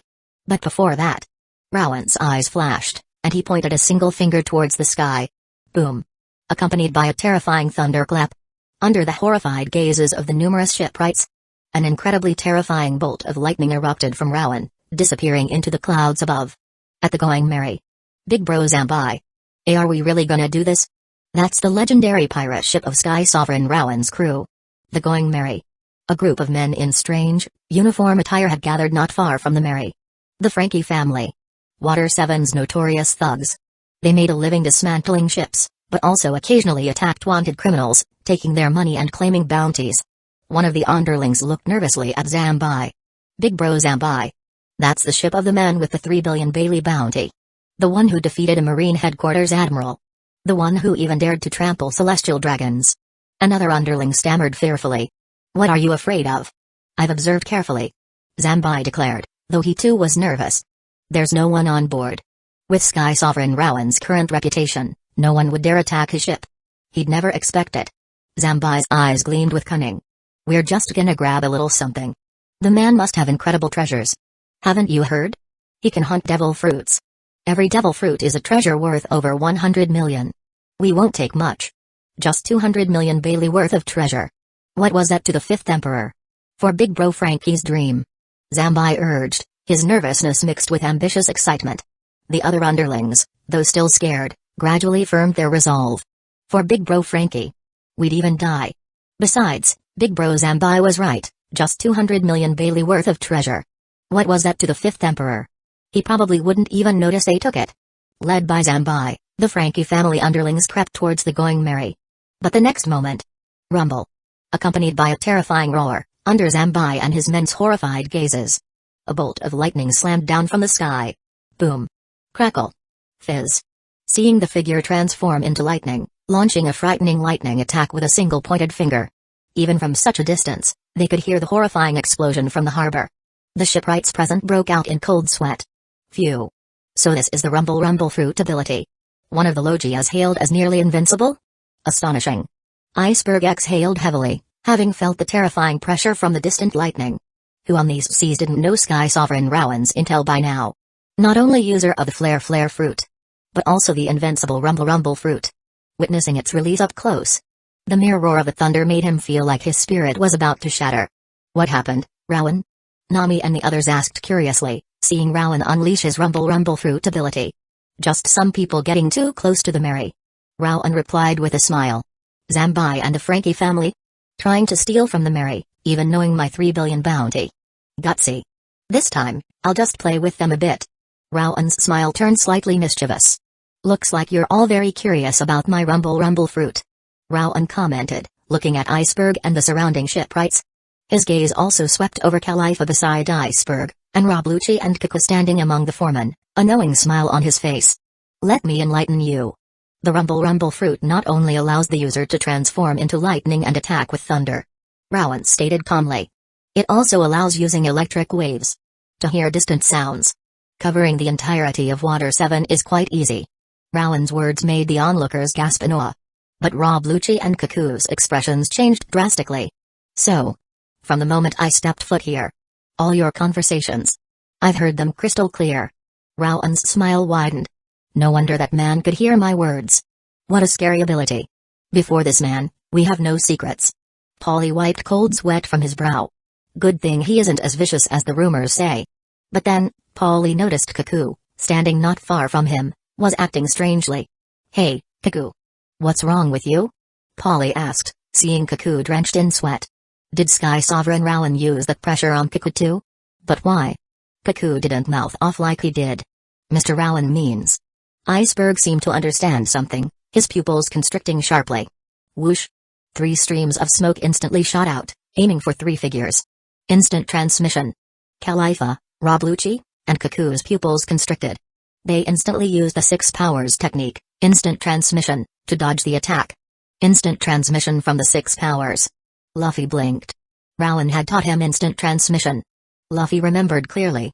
Rowan said it was a world government and marine headquarters martial art. Why could these shipwrights use it? Am I right? Cypher Paul 9 agent? Rowan asked, looking at the dodging Khalifa, Cuckoo, and Rob Lucci, then burst into laughter. The 5th Emperor also worth killing? Brat. And you still want to lay hands on Robin? Rowan's smile vanished as he looked at Lucci. Let's get him together. Cuckoo, seeing they were completely exposed, dropped all pretense. Roar. Under the disbelieving gazes of the numerous shipwrights, Lucci transformed into a humanoid leopard. Cat fruit model, leopard. Hybrid form. It was you who attacked first. The ban no longer applies. Sky Sovereign Rowan. Lucci roared with murderous laughter, lunging towards Rowan. Khalifa and Cuckoo also used 6 powers techniques, attacking Rowan from different angles. The next moment, Polly witnessed the consequence of ganging up on that man. Wham! Thud! Crack! Rowan hadn't moved an inch. Lucci, Khalifa, Cuckoo, the moment they approached him, they collapsed without any warning. Polly stared blankly at the scene. Chapter 131, 131, Absolute Violence. The Manifestation of Power. 3 chapters today. P.S. Robin is not going anywhere, this arc is practically centered around her. Before Rowan, the charging Lucci, Cuckoo, and Khalifa collapsed to the ground in agony. Arcs of crimson black lightning crackled violently around their bodies, drenching them in sweat, their faces contorted in pain. What is this power? Cuckoo gasped, his eyes wide with horror. Only now did Cuckoo realize how catastrophically wrong his earlier assessment had been. He previously thought Lucci, their strongest, might have a slim chance against this man who defeated one of the world government's strongest combatants. But slim chance my ass. Before this man, they were as insignificant as ants. He hadn't even lifted a finger. Yet, under this mysterious power, they were utterly helpless, forced to prostrate themselves at his feet. What did it mean to be an emperor? Cuckoo writhed on the ground in agony. In this moment, he understood. Without needing to lift a finger. The sheer majesty of an emperor could force any who attempted to challenge them to grovel. They, Cypher Paul 9 agent, were like ants before this man. They didn't even possess the right to look him directly in the eye. Ugh. No. Impossible. Rob Lucci's eyes blazed red as he let out guttural snarls. But under the torment of the crimson black lightning, his roars sounded more like pathetic whimpers before an emperor's might. He was Cypher Paul 9 agent's strongest killing machine. He was born for slaughter. The world government's ultimate weapon. Why, before this man, did he possess not even a shred of resistance? He couldn't even lift his head to look at the man's face. Lucci's head was pressed to the ground by the crimson black lightning. No matter how hard he struggled, he couldn't lift it. Even entertaining the thought of looking directly at this man made the hockey lightning coursing through his body rage even more violently, intensifying his agonized cries. Why could a supreme powerhouse who had fully mastered Conqueror's coding be called an emperor? Because before this power, even Marine Headquarters Vice Admirals could only kneel themselves under the might of Conqueror's coding, under an emperor's majesty. Let alone a frog in a well like Rob Lucci. Rowan's eyes blazed with an astonishing crimson black light, arcs of hockey lightning occasionally flaring around him, exuding an incredibly terrifying aura. Cypher Paul 9 agent, hailed as the world government's strongest direct subordinate department, was, in reality, just a unit that handled the government's sturdy, unspeakable business. Its members were orphans, selected and subjected to closed training, turned into killing machines mastering the 6 powers. Since they were killing machines, they didn't need to know how vast the sea truly was. They only needed to know they belonged to the world government's strongest direct department and must obey its orders implicitly. As for encountering a truly formidable opponent and dying as a result, those killing tools were worthless in the world government's eyes. They could always train more. Thus, Fools like Rabluchi could be trained. Ignorant of their own limitations, capable of uttering nonsense like even an emperor is worth killing. No matter how much Rabluchi snarled, how unwilling he was. Before this crimson black lightning, he couldn't even maintain his zone devil fruit transformation, reverting to his human form. Still think. An emperor is worth killing? Rowan's calm voice carried an irresistible, terrifying authority. Since you are Cypher Pol 9 agent, directly subordinate to the world government, then you should understand one principle. Rowan looked down at Rabluchi groveling at his feet, then pressed his foot onto Lucci's head. The so-called emperor has the power to reign over the seas. And what is power? Rowan ground his heel into the head of this ant who dared offend an emperor's majesty. It is the possession of absolute violence, brat. Rowan's words made Cuckoo and Califa tremble uncontrollably. This man. He was right. Why did the world government possess the greatest power in the world? Naturally, because the world government wielded the strongest violence on these seas. Power on these seas, since ancient times, has always been the manifestation of violence. Absolute violence begets absolute power. The various departments directly under the world government, Inai's lobby, Impel Down, Marine headquarters, and the 7 warlords. Which one wasn't an institution of absolute violence? They, as Cypher Pol 9 agent, a direct department of the world government, hadn't really understood this principle until this man spoke it. To challenge an emperor who has absolute violence that even the world government was powerless against. What utter, ignorant folly. Cuckoo and Califa's lips twisted in bitter regret. Alas. It was too late. And Rabluchi, under the pressure of Rowan's foot, finally fell completely silent. What's going on? What Cypher Pol 9 agent directly subordinate to the world government?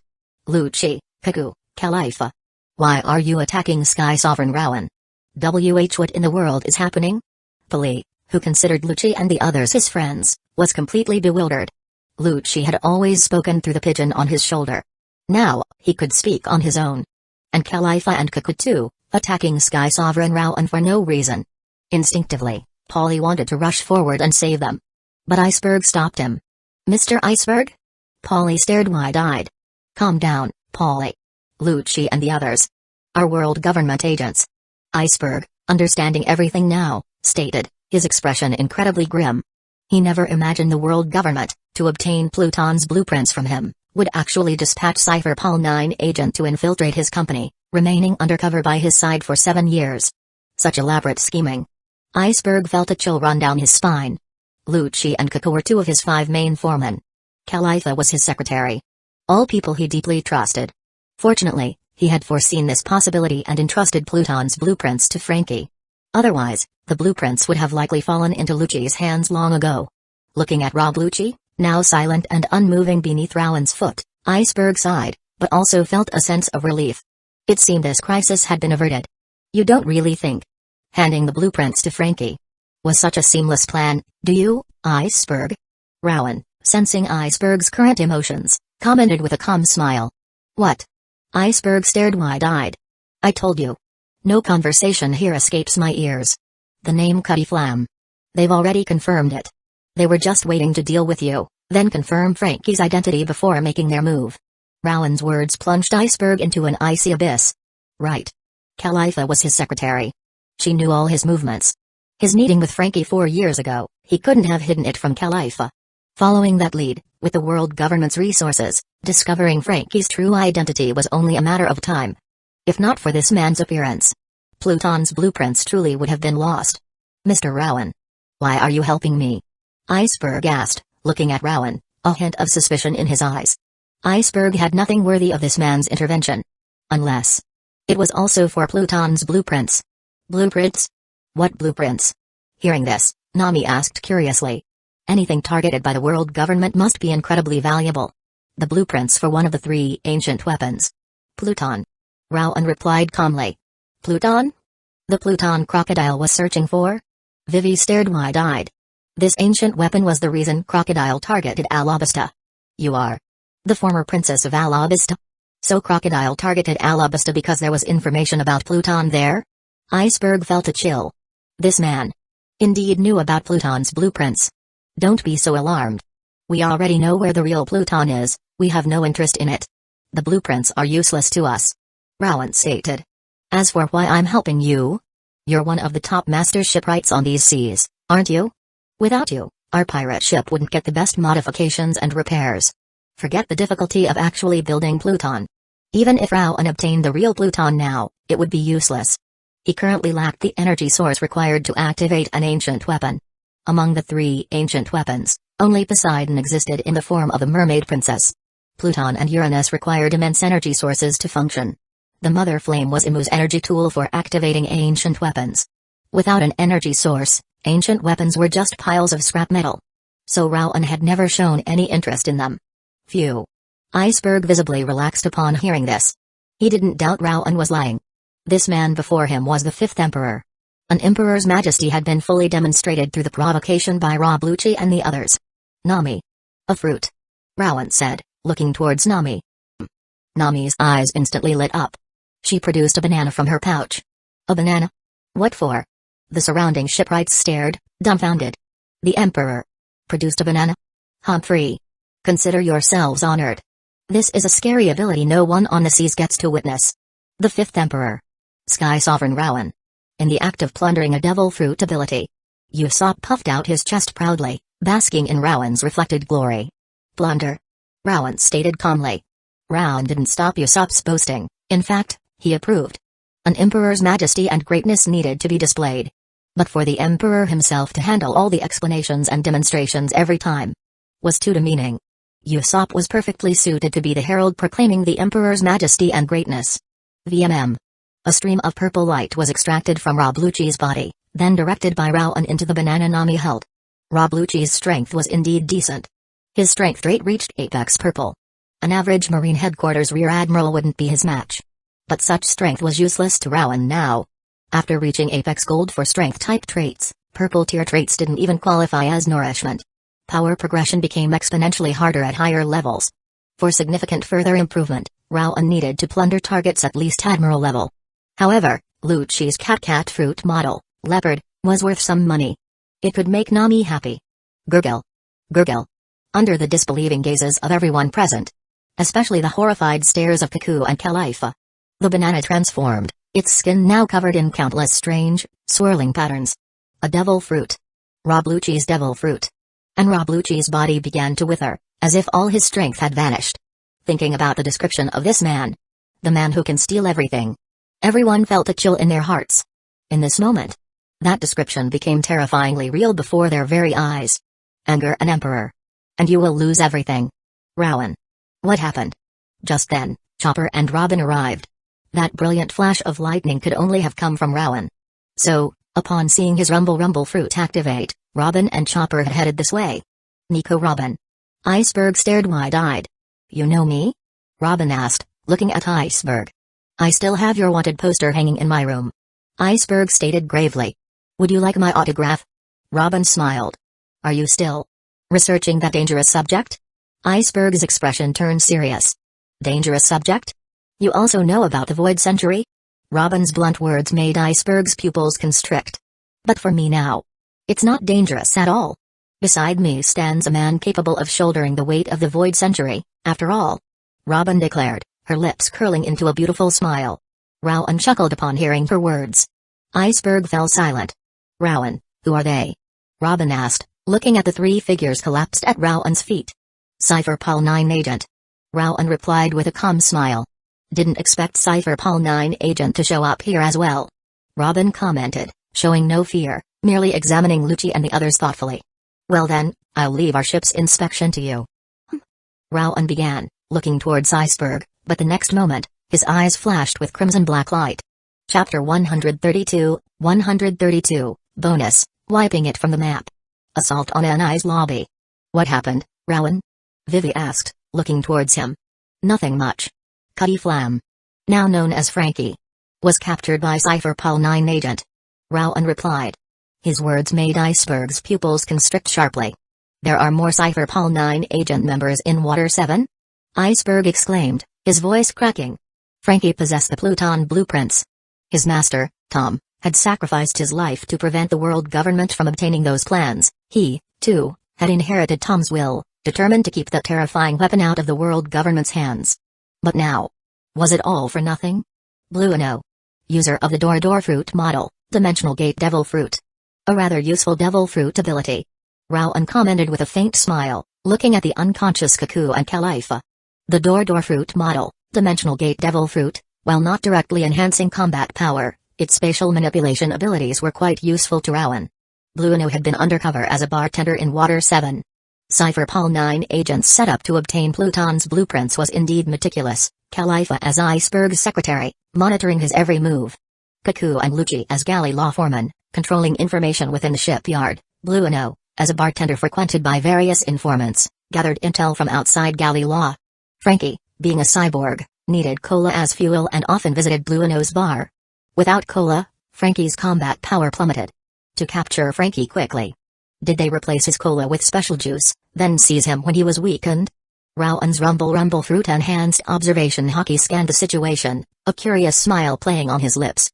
Blueno, who in the original story, despite having the door fruit model, dimensional gate devil fruit, foolishly relied on Iron Body and was subsequently taken down by Luffy. This time, instead of senselessly confronting Frankie, he used strategy. Perhaps the pressure I brought forced even an idiot to evolve a bit? Interesting. But to dare complete their mission knowing he, Rowan, was here. Gutsy. Rowan's eyes flashed crimson black. Blueno. He's Cypher Pol 9 agent too? Iceberg broke out in a cold sweat. Polly and the other foreman also stared in disbelief. That unassuming bartender, Blueno, was also Cypher Pol 9 agent? A bit clever. But do you understand the consequences of such actions? Playing these little tricks in front of me? Rowan asked, walking over to Cuckoo and retrieving a transponder snail from him. Blueno had acted prematurely, before confirming Frankie's identity, precisely because Cuckoo used this snail to report their exposure. Damn it. Cuckoo and Khalifa looked utterly defeated and unwilling. This man's abilities were too scary. Nothing could be hidden from him. All their schemes and plans were like the laughable struggles events in his eyes. Mr. Rowan. Pluton's blueprints absolutely cannot fall into the world government's hands. Iceberg pleaded anxiously, looking at Rowan. If this Emperor took action, even if Blueno captured Frankie, they couldn't escape Water 7. This was his only hope now. Iceberg's eyes filled with desperate worry. Though on the surface, his relationship with Frankie seemed strained due to their differing views, in reality, Iceberg cherished Frankie, his junior apprentice, like important family. Tom's death had already cost him one precious family member. Iceberg didn't want to experience that pain again. Cypher Pol 9 agent's headquarters is Inai's lobby, correct? Well then. Inai's lobby can be erased from this world. Rowan declared, a tyrannical crimson black light flaring in his eyes. Inai's lobby was where buster calls were authorized. Robin's severe psychological trauma from the Ohara incident could roughly be divided into two parts, Aokiji and the buster call. The Aokiji trauma was completely erased the moment Aokiji fell to Rowan. But the buster call, the thing that destroyed Ohara and caused Robin her greatest psychological scars, hadn't been dealt with yet. Though Robin was much more confident now thanks to Rowan, no longer fearing Marine admirals, even looking at Cypher Pol 9 agent with a critical eye. The buster call still held immense sway over her. Psychological trauma, like the desire needed for devil fruit awakening, wasn't something that could be simply wished away. One had to experience it firsthand to truly overcome it. Only by experiencing another buster call could Robin completely eradicate the shadow of Ohara. Whether for Robin's sake, or to display his imperial majesty. Inai's lobby had to be wiped from these seas. Boom. The moment Rowan's words fell, the sky above suddenly darkened. Countless air currents began to roil violently. Innumerable coiling serpents of lightning writhed within the black clouds, changing the climate with a single thought. Is this an emperor? Iceberg, under the terrifying pressure, collapsed weakly to the ground, staring in horror at the dramatically altered, terrifying weather. As for saving Frankie, give me a reason. Rowan stated, looking at Iceberg. A reason. Iceberg fell silent upon hearing this. He wasn't surprised this man knew he wanted Frankie saved. Everything that just happened proved no secrets could be kept from this man. This man was an ultimate human. But what could he offer to move an emperor? His shipyard? Don't be ridiculous. Those mundane things were beneath this man's notice. Wait. This man came here for ship repairs. Iceberg's head snapped up. A shipwright? Iceberg yelled. Frankie is the best shipwright in the world. If we work together, we can definitely build the world's best ship. Iceberg declared, looking at Rowan, clenching his fists. Ha. Ha ha ha ha. Iceberg watched as the man before him threw his head back and laughed with absolute power. As he laughed, the very clouds in the sky trembled. The writhing lightning seemed to prostrate itself. A good reason. Rowan smiled. Well then, for Mary's sake, we have to go to Anai's lobby and bring Frankie back. Rowan stated, looking towards Luffy. Shishishi. The world's best shipwright? Let's save him and make him our shipwright, Rowan. Luffy replied, equally enthusiastic. Are we really going to flatten Anai's lobby? Usopp's legs trembled. Anai's lobby was one of the world government's 3 great strongholds. Anai's lobby, Impel Down, Marine Headquarters. Constituting the world government's absolute justice. Anyone taken to Anai's lobby would be judged guilty, then passed through the gates of justice to be imprisoned in the great undersea prison, Impel Down, for detention or execution. For 800 years, it had never delivered a not guilty verdict, thus symbolizing the world government's absolute justice. Rowan said they were going. Usopp would naturally follow. But Usopp, whose cowardice was ingrained in his genes, couldn't stop his legs from shaking. Usopp, are you scared? Chopper, also feeling uneasy, sidled up to Usopp. WHWHO's scared? I am the comrade of the 5th Emperor. Usopp the Brave. The world calls me the 5th Emperor's reliable right-hand man. Usopp roared. SUG. As expected of the man with the 35 million Bailey bounty. Some shipwrights nearby gasped in admiration. This exclamation instantly boosted Usopp's spirits, and he began boasting loudly about his upcoming heroic exploits on Anai's lobby. Excellent, Usopp. You'll lead the charge attacking Anai's lobby. Rowan stated, clapping Usopp on the shoulder, his expression one of profound approval. Gag. Usopp instantly froze, countless beads of cold sweat forming on his brow. Looking at Rowan's expression, which didn't seem like joking at all, Usopp felt his insides churn. I need to make some preparations. Facing Rowan, Usopp wouldn't act cowardly. Rowan was the first man to acknowledge him as brave. To back down now, under Rowan's expectant gaze, Usopp wouldn't be able to forgive himself. Of course. Preparations were essential. At least upgrade his weapon. Of course, no problem. Rowan replied, smiling as he saw Usopp's Anthem of Courage trait begin to activate. Under the effect of this special trait, Usopp's potential was quite astonishing. Shishishi. Usopp leading the charge? Sounds exciting. Luffy grinned. SUG. Usopp. You've become so brave. Chopper's eyes sparkled like stars. Leave it to me. It's just Anai's lobby. What else could Usopp say? He could only pound his chest and make the promise, tears streaming down his face. Well then. Rowan extended his right hand. Whoosh. A wisp of smoke appeared in his palm. Whoosh. Under the stunned gazes of Iceberg and the others. The wisp of smoke rapidly expanded, becoming incredibly vast. The smoke then dissipated, revealing a flying ship, hovering within the thunderclouds above. The Munch fruit ability, combined with the smoke fruit. Its storage function released. The Arc Maxim. Are we taking this to attack Anai's lobby? Luffy asked, having assumed they'd take the Mary. To get to Anai's lobby from here, you'd normally need to take the sea train. But we have the Arc Maxim. We can arrive directly from the sky.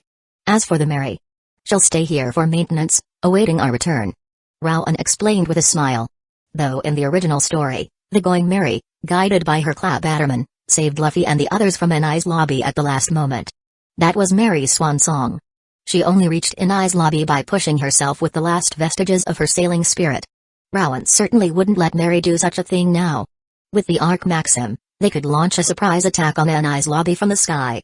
And if anything went wrong, they could also retreat via the sky. Anai's lobby was very close to Marine Headquarters. Rowan naturally had to make all necessary preparations. However, according to the plot, Shanks and Whitebeard had already made contact by now. Marine Headquarters wouldn't have spare forces to deal with Anai's lobby. Rowan knew Shanks and Whitebeard's meeting was due to Ace and Blackbeard, but Marine Headquarters and the world government didn't. With him already causing chaos across the seas, upsetting the balance, 2 emperors making direct contact would completely tie up Marine Headquarters and world government forces. Let's go. Rowan said, grabbing Nami and Robin, placing Chopper on his shoulder, then activated his smoke fruit, carrying the 2 women and Chopper up onto the Arc Maxim. Whoosh.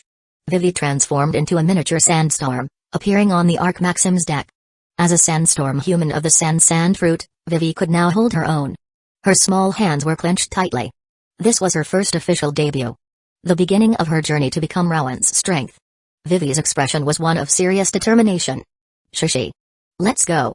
Luffy grabbed Usopp with one hand, then his other arm instantly stretched, grabbing onto the Arc Maxim high above. Hey. Luffy. Don't tell me you're thinking. That familiar feeling made Usopp break out in cold sweat. Shishishi. Departure. Luffy activated his rubber ability, launching himself and Usopp violently towards the Arc Maxim. Whump. Their heads slammed heavily onto the Arc's deck. Shishishi. Safe landing. Luffy bounced up, full of energy. Like hell it was. Are you trying to kill me? Usopp, a giant lump on his head, transformed into his sharp-toothed angry state, repeatedly punching Luffy on the head, forcing apologies from him, which Luffy would absolutely not learn from. Rowan, thank you. Chopper said coolly, hugging Rowan's leg. If Rowan hadn't brought him up, he would have suffered the same fate as Usopp. Wait. Please wait. Just as Rowan and the others were about to depart, the Frankie family suddenly appeared. We heard everything. Big Bro Frankie was captured. Let us go too. Zambai yelled, looking up at the Arc Maxim in the sky. Oh? You were scared by my lightning, yet you still dare to follow me? Rowan asked, looking at Zambai and the others with amusement. Rowan's divine judgment had landed in front of them, using the explosion and lightning's paralyzing effect only to give them a small punishment. Rowan didn't dislike loyal fellows. You were the ones trying to steal from our ship. Nami instantly understood, glaring at Zambai and his men. That was us being possessed by greed. We're incredibly sorry. Zambai and the others immediately dropped to their knees, performing a deep doge zabo. But Big Bro Frankie was captured. We have to save him. Even if it costs us our lives. Zambai yelled. Very well. Rowan smiled. Shishishi. Then grab on tight. Luffy stretched his arm down towards Zambai and the others. Overjoyed, Zambai and his men grabbed Luffy's outstretched arm, then screamed as Luffy yanked them unceremoniously up onto the Arc Maxim's deck. Whoosh! Rowan transformed into a bolt of lightning, appearing on the Arc Maxim's control throne. Boom! Terrifying lightning surged, converted by the Arc Maxim into motive power, setting the massive flying ship in motion. Zoro. Sanji. Let's go. Under Rowan's enhanced senses, he quickly located Zoro and Sanji, who were currently arguing. For these two to run into each other while wandering randomly in a city as large as Water 7. Especially with Zoro being a master of getting lost. Could only mean they were fated rivals. Whoosh! Luffy's two rubber arms shot out, grabbing Zoro and Sanji's shoulders while they were still bewildered. And no way. Zoro and Sanji's eyes twitched. The next moment, accompanied by their enraged screams, Zoro and Sanji were violently yanked high into the sky. I'll cut you someday. Bastard. I'll kick you to death. Bastard. Zoro and Sanji roared furiously. The Arc Maxim streaked towards Inai's lobby. Chapter 133, Inai's lobby. Home to the world government's judiciary, in its 800-year history, it had never delivered a not guilty verdict, symbolizing the world government's absolute justice. Due to its unique climate, Inai's lobby was perpetually bathed in daylight, earning it the nickname Nevernight Island. Behind it lay the gates of justice. Once opened, the only destinations accessible were the Great Undersea Prison, Impel Down, or Marine Headquarters. When the gates of justice opened, massive whirlpools formed, making ship navigation impossible. Thus, for 800 years, no one had ever escaped from here. Choo-choo. With a blast of its whistle, a sea train pulled into Inai's lobby. Inai's lobby maintained a garrison of 10,000 troops, composed of Marine soldiers and world government direct subordinate forces. Currently, these Marine soldiers were lined up in welcome, awaiting the return of Cypher Pol 9 agent members from Water 7. Especially the return of Rob Lucci, hailed as the strongest killing weapon in Cypher Pol 9 agent history. The train doors slowly opened. All the Marines craned their necks, eager to catch a glimpse of this historically strongest Cypher Pol 9 agent. But to their surprise, only one Cypher Pol 9 agent member, Blueno, disembarked, along with a Cypher Pol 9 agent rookie. Nero, a 4-powers user who hadn't mastered all 6. And Marine Headquarters Captain Shipcutter T-Bone. The rest were just Marine soldiers and world government troops escorting a high-profile prisoner. Bastard. Blueno. Using dirty tricks. A man in shackles, wearing only underwear on his lower half, was roughly escorted off the train.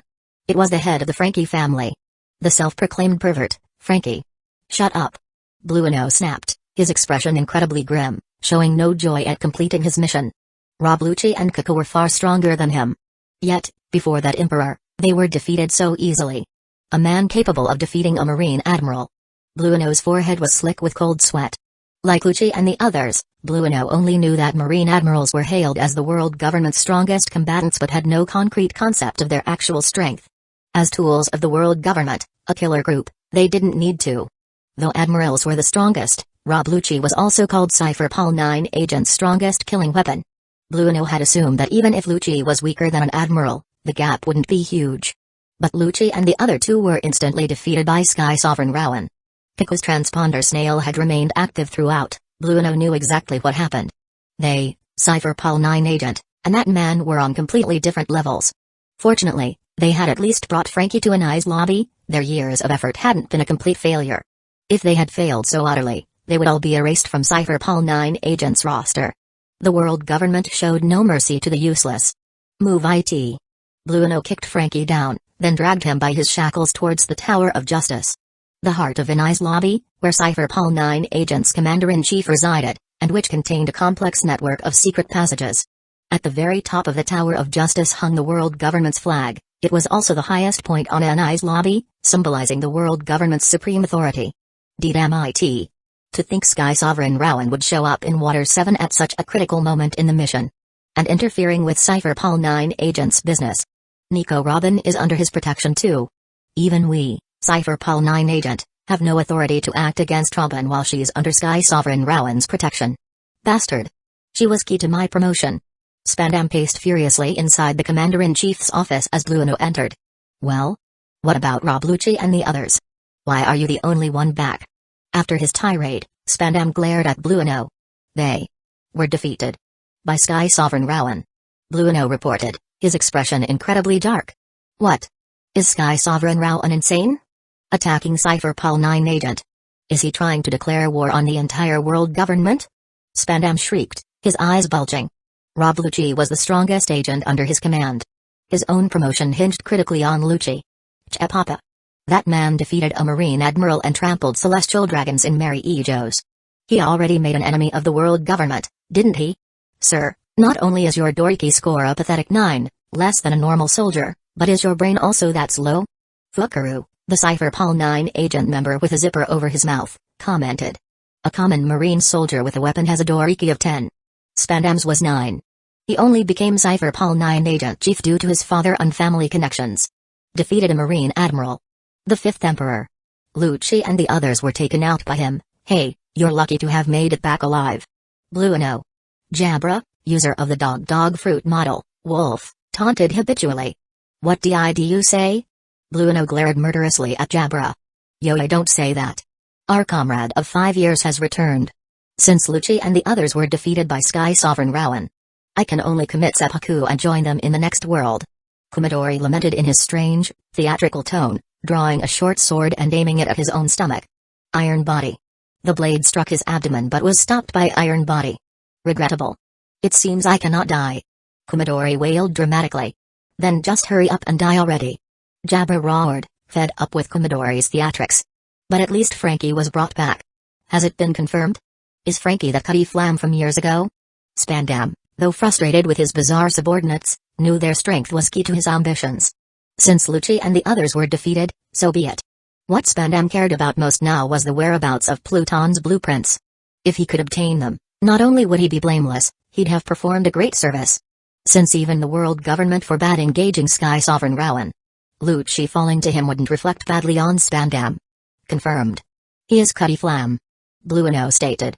Before Kaku's transponder snail went dead, Blueno overheard Rowan and Iceberg's conversation. That's why he acted so decisively against Frankie. He also confirmed it with Frankie on the sea train here. Cypher Pol 9 agents' rigorous interrogation training allowed them to discern truth from reactions, even without explicit answers. Excellent. Bring him in. Spandam cackled. Soon, Frankie was dragged in, cursing loudly. Oh? He certainly looks like he did back then. Spandam sneered, looking at Frankie.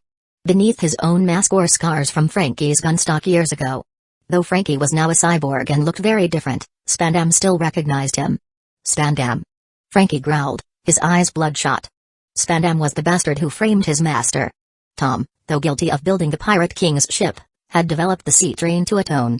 But Spandam, to get Pluton's blueprints, framed him by having his creations attack a judicial ship, leading to Tom's capture. Tom then used the merit of inventing the sea train to pardon Frankie, accepting death himself. Ha ha ha. Long time no see, Cutty Flam. No. I should call you Frankie now. How does it feel? Just like your master. Forced to submit before my power. Spandam laughed neurotically. Bastard. Chomp. Enraged, Frankie, despite lacking cola and energy, lunged and bit down hard on Spandam's head. Ow ow ow. Let go. Bastard. Cypher Pol 9 agent, save me. Spandam, whose Doriki was less than a common soldier's, shrieked in agony. Chepapa. If the chief gets bitten to death, maybe the next one will be smarter? Fukaru, true to form, couldn't keep his mouth shut, often leaking classified information to enemies. The zipper on his mouth was meant to restrain him, but it rarely worked. Spandam wasn't just weak, he was also somewhat idiotic and extremely neurotic.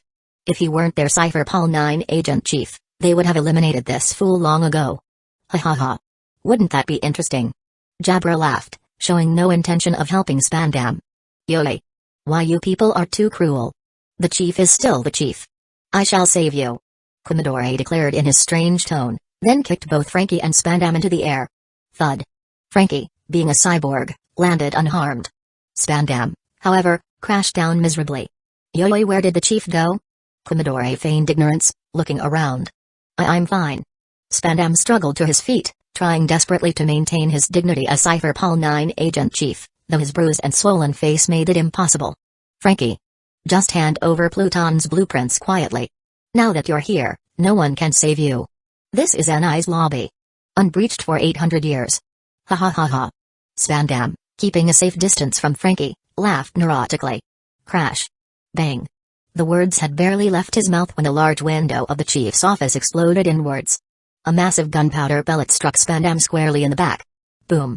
Accompanied by a scream of agony, Spandam's back burst into flames, sending him rolling on the floor in pain. Blueno, Commodore, Fukaru, and Jabra. The 4 remaining Cypher Pol 9 agent members. Instantly tensed, their pupils constricting. This was Anai's lobby. The chief's office. Who attacked this place? What is that? A shadow gradually fell over Anai's lobby from above.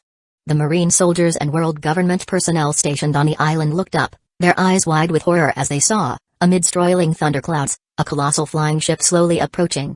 Thunderclouds. A flying ship. Things never before seen above Anai's lobby, the symbol of the world government's absolute justice. Enemy attack.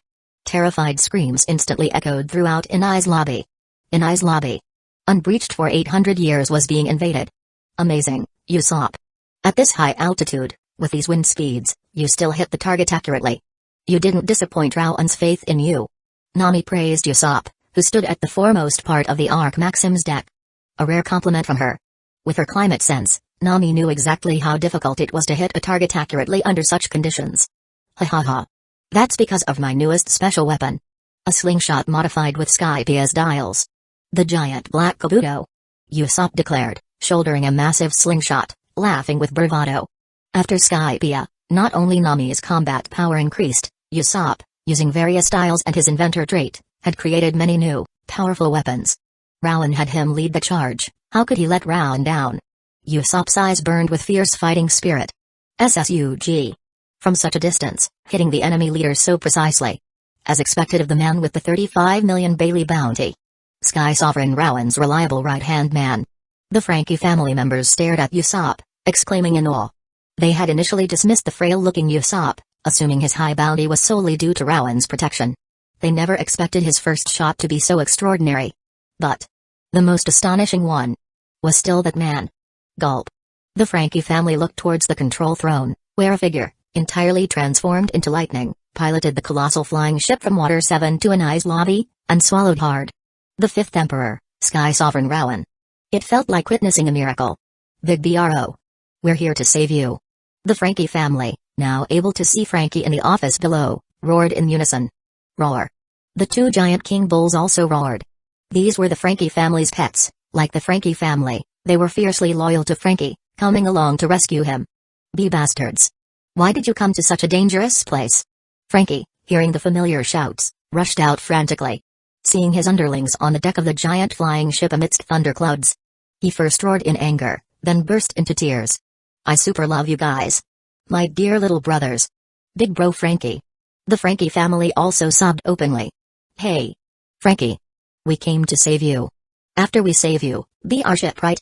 Luffy yelled from the foremost part of the deck, grinning broadly. Huh? Who are you? And speaking of which, why is your ship flying? And how did my underlings end up with you? From such a distance, Frankie could barely recognize his own men, let alone Luffy's face. Frankie was utterly bewildered. Why would someone randomly came to Anai's lobby to save him? This was Anai's lobby. Attacking here was tantamount to declaring war on the world government. For someone to attack Anai's lobby just to recruit him as a shipwright? Though confused, Frankie, who prided himself on being a pervert and whose thought processes differed from normal people, felt incredibly moved in that moment. I'm Monkey D. Luffy. The man WHO will become king of the pirates. Luffy roared. The moment Luffy's roar ended, Anai's lobby, which had been thrown into chaos and was preparing to repel the attack, suddenly fell silent. Everyone stared dumbfounded at the man yelling from the deck of the flying ship above. The pirate with a 300 million Bailey bounty. Straw Hat Monkey D. Luffy? A deep, profound fear and horror appeared on the faces of every Marine soldier and world government agent. This deep fear wasn't directed at Straw Hat himself. But if Straw Hat was here, then that man, the fifth emperor, the man with the 3 billion Bailey bounty, Sky Sovereign Rowan, was he here too? Yo, pervert. We came to save you. Rowan's voice echoed as he stepped away from the control throne to the front of the deck, looking down upon the entirety of Anai's lobby, then at Frankie, laughing with absolute power. An emperor attacking Anai's lobby. Upon Rowan's appearance, terrified screams instantly erupted across the island. Chapter 134, 134, New Powerful Combatants. Buster Call. Activated. The fifth emperor, the man with a 3 billion Bailey bounty who defeated Marine Admiral Aokiji, is attacking. Terrified screams echoed throughout Anai's lobby. Why? Why would an emperor attack Anai's lobby? Soldiers despaired, clutching their heads, looking up at the terrifying flying ship amidst the thunderclouds. This was the man who defeated a Marine Admiral. And look. That man. He was lightning. An incarnation of thunder. Even the ship he commanded sailed through thunderclouds. How could they be a match for this godlike man? Against other pirates daring to attack Anai's lobby, they, as the island's defenders, would naturally enforce absolute justice. But facing this man, they felt all their courage draining away. Facing an opponent with no hope of victory. Fear was humanity's primal instinct. Pervert. Whoa. You really know how to compliment a guy, little bro. Frankie roared with laughter upon hearing Rowan call him a pervert. But then, he quickly noticed something amiss. Sky Sovereign Rowan? Why, you are that legendary Sky Sovereign Rowan? Why are you here saving me? Hearing the terrified screams echoing from below, Frankie stared incredulously at Rowan on the flying ship above. The fifth emperor. Why would he come to save him? Iceberg said you're the best shipwright in the world. The pirate ship that carried us to Water 7, the Going Merry, needs repairs from the best. Rowan replied, smiling at Frankie. For a pirate ship. You came all the way to Anai's lobby to save me? Frankie felt his eyes moisten. Whoa. I'm super moved, you bastards. To care so much about a ship. Frankie wailed, tears streaming down his face. Of course, it's not just to save you. Rowan added, his gaze shifting towards the other Cypher Pol 9 agent members emerging grimly from the commander's office. Cypher Pol 9 agent. Knowing I was in Water 7. Yet daring to complete their mission under my nose. Quite bold of you. Rumble. As someone who had mastered the rumble fruit to its extreme, Rowan's words were thunder. Rowan's wrath was divine punishment. The lightning within the thunderclouds above let out a series of horrifying roars. These thunderclaps made the Marine soldiers and world government personnel below clutch their heads in agony, drenched in sweat. In this moment, the majesty of an emperor was made terrifyingly real in the hearts of Anai's lobby's garrison. His words possessed supreme divine might. Is this the power of the fifth emperor, the man with the 3 billion Bailey bounty? Countless soldiers stared, their eyes filled with terror.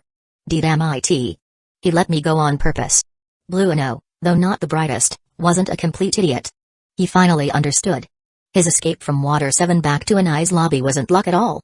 It was the Emperor's deliberate act. Letting him return to Anai's lobby. Then wiping him out, along with Anai's lobby itself, from the map. What a terrifying majesty. Was this an Emperor of the Sea? Blueno felt his limbs turn to ice. Even Lucci and the others were instantly defeated by this man. He stood absolutely no chance. Sky Sovereign Rowan. Are you insane? This is Anai's lobby. Attacking here means declaring war directly on the world government.